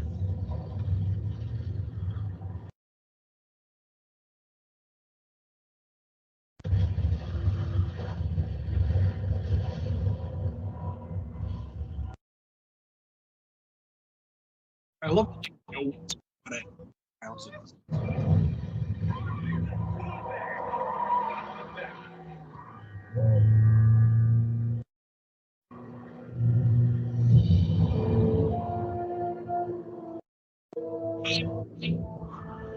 It's one heck of a mess to clean up in the morning.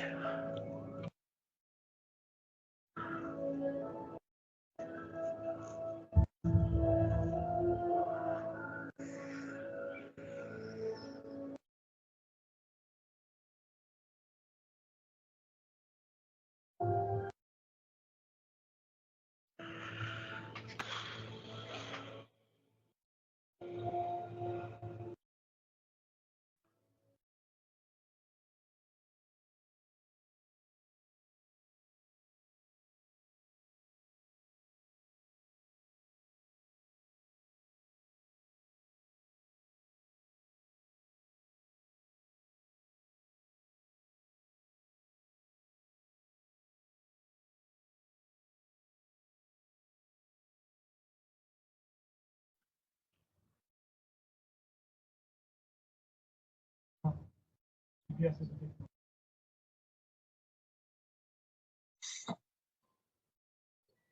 Wait.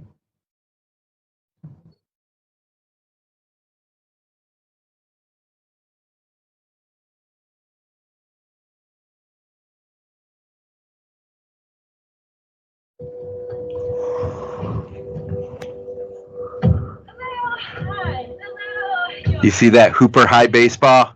Oh yeah. That's a nod to Toby there.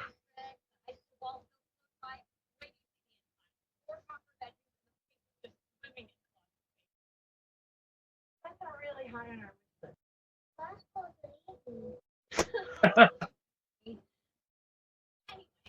Our last glove movie. Here's the foyer, period, details throughout. Oh, this is the den. The den leads right into the backyard. Perfect for the kids. Do you see that tree? Hello? Hello?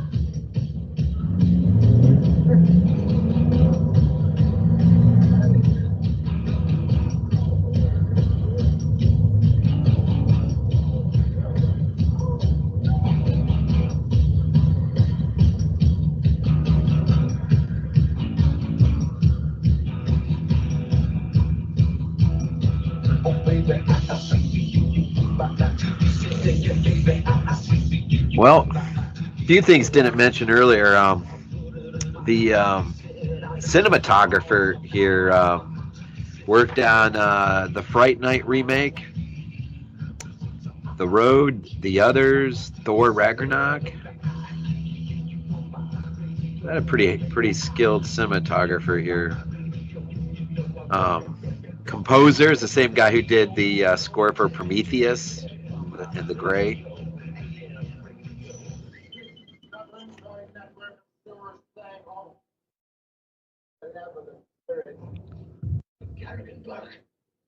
And I'm your pal, and we're here to clean house. Let me finish. Sorry, what's that? I didn't finish my line. I'm not saying clean house. We cut that. That's because I have it. And I didn't even say that. as soon as I was in, I just came in. And I said, okay. Does someone want to tell me the right one? So we presume he lived then? Yes.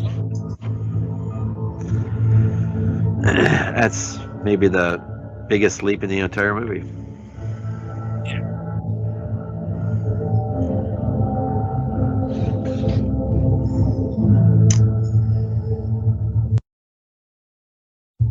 So what'd you think? Well, sorry.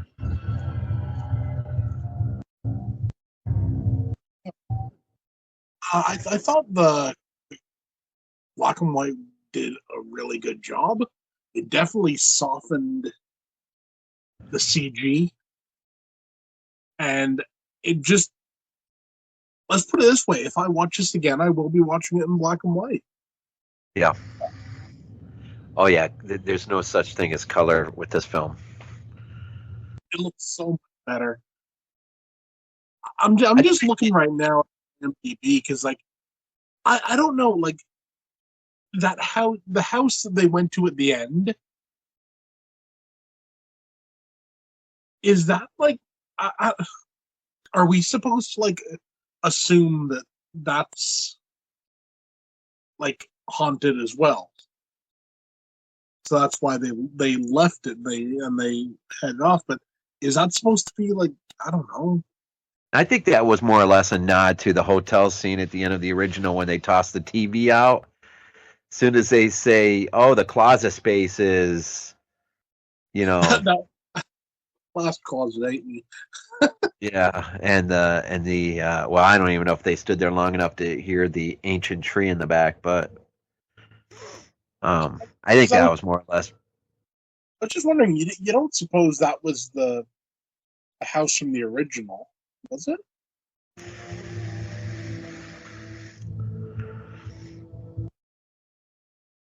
Because I mean, it had a tree in the back and it had like a pool and Yeah, I don't think so. I think it was just more or less a play off of the TV idea, but using the idea that it's lots of closet space in here, and like the TV, yeah, you don't want all the closet space anymore. No. Um, but Yeah, I was very pleasantly surprised. I've always said it was kind of the weakest in the series. I don't know if that's the case anymore. not black and white. I don't think it is. I think it's. Yeah. I think I got to think about it a little bit before our podcast, but I mean, I'm thinking 1, 2, remake 3. Yeah, I'm kind of in the same thought right there. Maybe even 1, dare I say, remake 2, then 3. All of a sudden, will off the edge. But I mean, it is. I mean, in black and white, not. Yeah.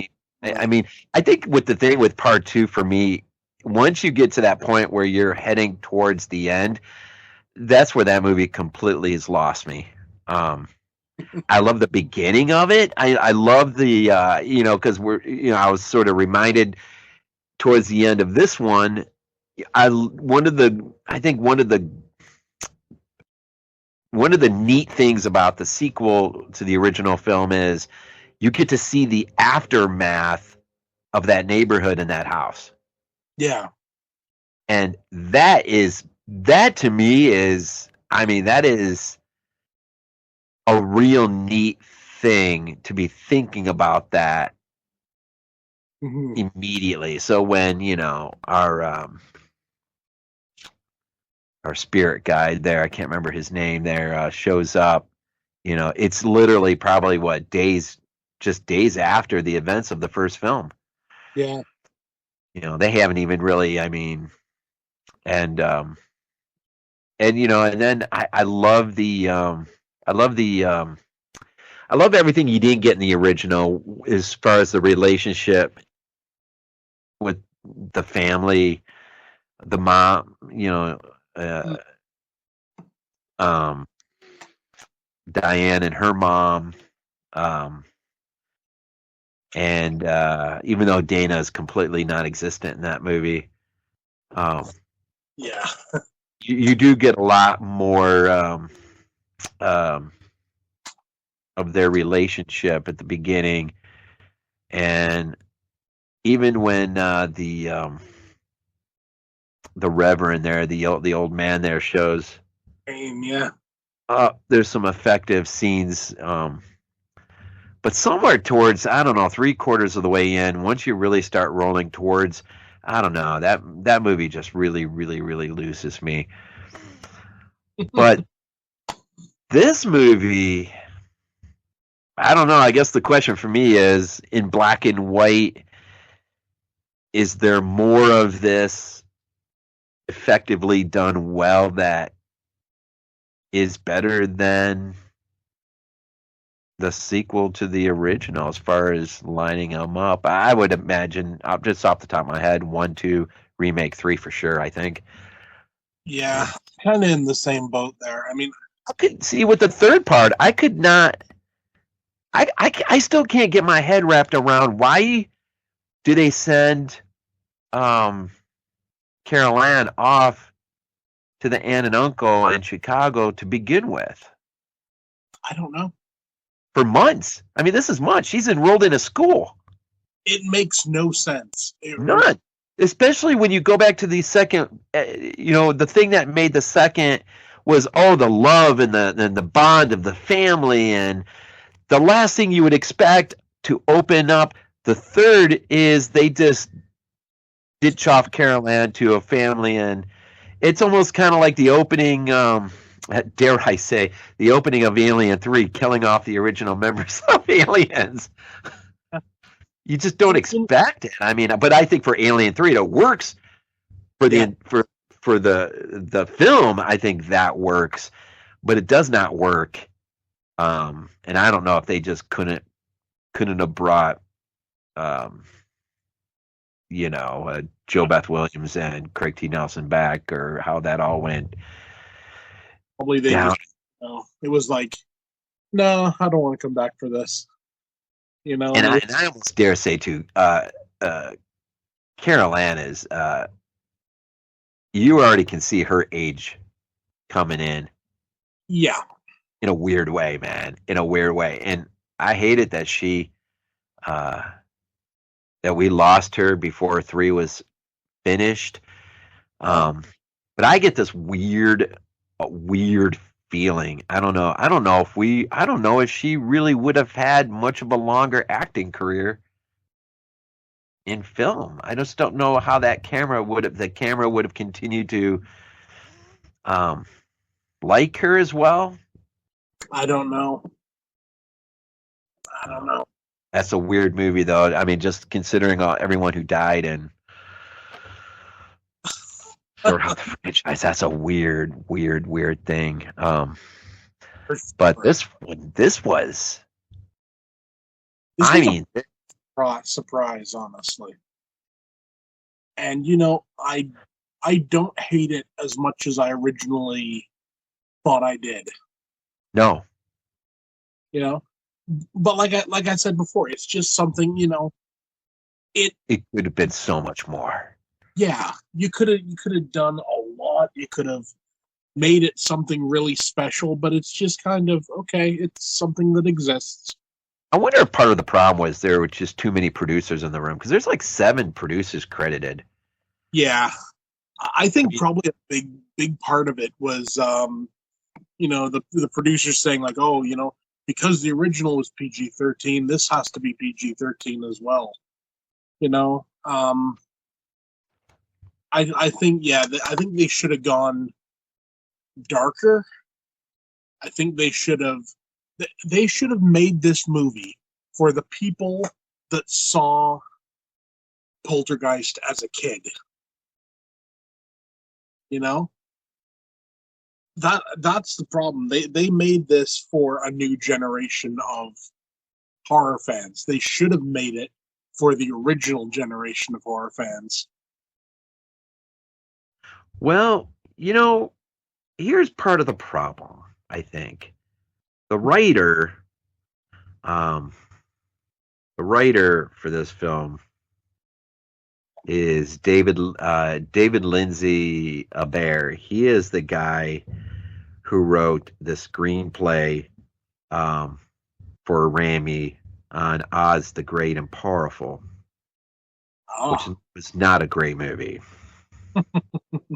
He also wrote the script for Rise of the Guardians and Shrek the Musical. Oh, okay. So all in all, just a not very good writer. Yeah. Sam wrote the script. I wish either Sam would have wrote the script for this movie, or would have got someone who really could have penned a really, really wicked script. Even hire the guy who wrote the script for the first Conjuring film. Yeah. Somebody who's already been at work, working, writing successfully, having success in this type of genre movie. Mm-hmm. And not this guy. I think the script, I think too many producers in the room. If this would have just been a Sam Raimi film in terms of executive producer, tapper producer, however you wanted to do it, and I don't know, man. I think it could have been. It could have been something special. It could have been if they would have just, and you know what? I don't know if you necessarily need an R unless it's a really soft R. I get why you don't go R, because you don't. But look, I mentioned at the beginning of this thing, how much more money opening weekend did these other remakes pull in? Oh yeah. And this one only pulled in, being PG-13, which is supposed to broaden your audience, only brought in 22 million, and you got others that are hitting 40, 33, 28, and Amityville at the low end at 23. But yeah, I think Friday proved hauling in, and I'm not a fan of that remake. but that pulled in 40 million in its opening weekend. Yeah. Probably because at least people were given the impression that that movie was not going to bullshit around. Yeah. And that's exactly what Poltergeist should have been. It should have went, you know what? It should have looked back at all the great The Haunting, all the great, haunted house what's the Haunting of Hill House and House on Haunted Hill and House by the Cemetery, Ghost House, all of them, and just really just say, you know what? Let's just have a couple really great set pieces that could be this is our nod to the original, but it's different. Yeah. The drill scene could have been great. Well, I mean, let's be honest. You make it. The extended version is on the Blu-ray. So they knew that they were going to have like an extended version, add a couple of maybe some gore scenes or whatever, or like really scary scenes, and have it just for that version. Give us Boyd was pretty effective screaming with his head, being pulled against the wall. What was missing was the notion that drill was going through his head. Oh yeah, it like literally like really cats are hey.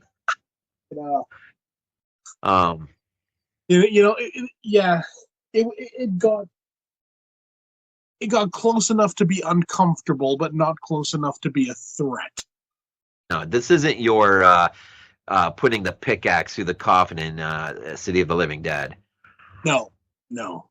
And it should have been. It should have been that moment. Well, the Nun does the same thing. It just teases you. It leads you to think maybe something good is coming.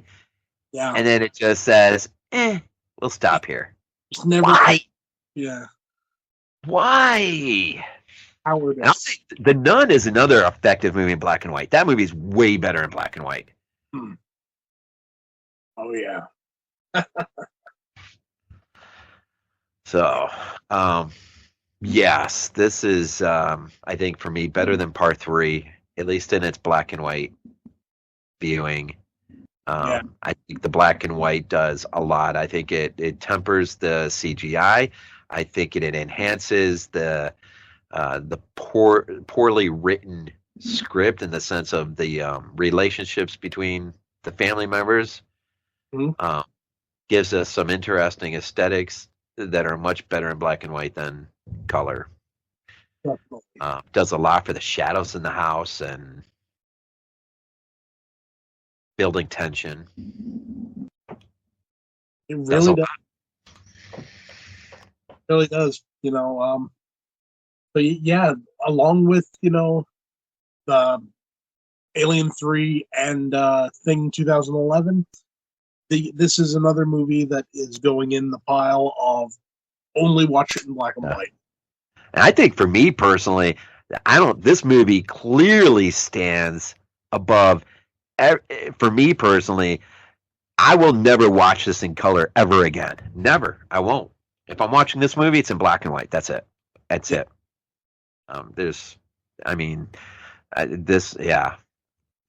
Because what the black and white does is show just how bad everything really is in the color version.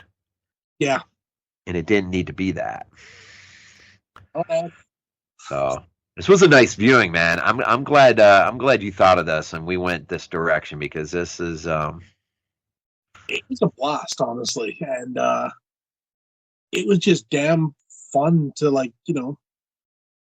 to actually be able to enjoy this movie somewhat.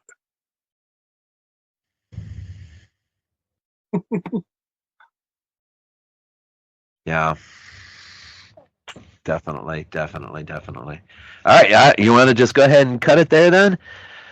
Yeah, so guys, you know where to find us, I think, by now. VHS82 apostrophe is my YouTube channel. Of course, Body Bags, Wednesday Reviewer. Glenn, of course, aka BDG Reviews, is our Monday reviewer. And then, of course, we got the Graveyard Ship podcast, which hopefully the next one will be the Poltergeist franchise, not too far from now. And that'll be. I think I'm actually more excited about that now, having done this, Mm-hmm. than I was even before. And I was already before, but I'm really, really cannot wait to do it now. So that's going to be fun.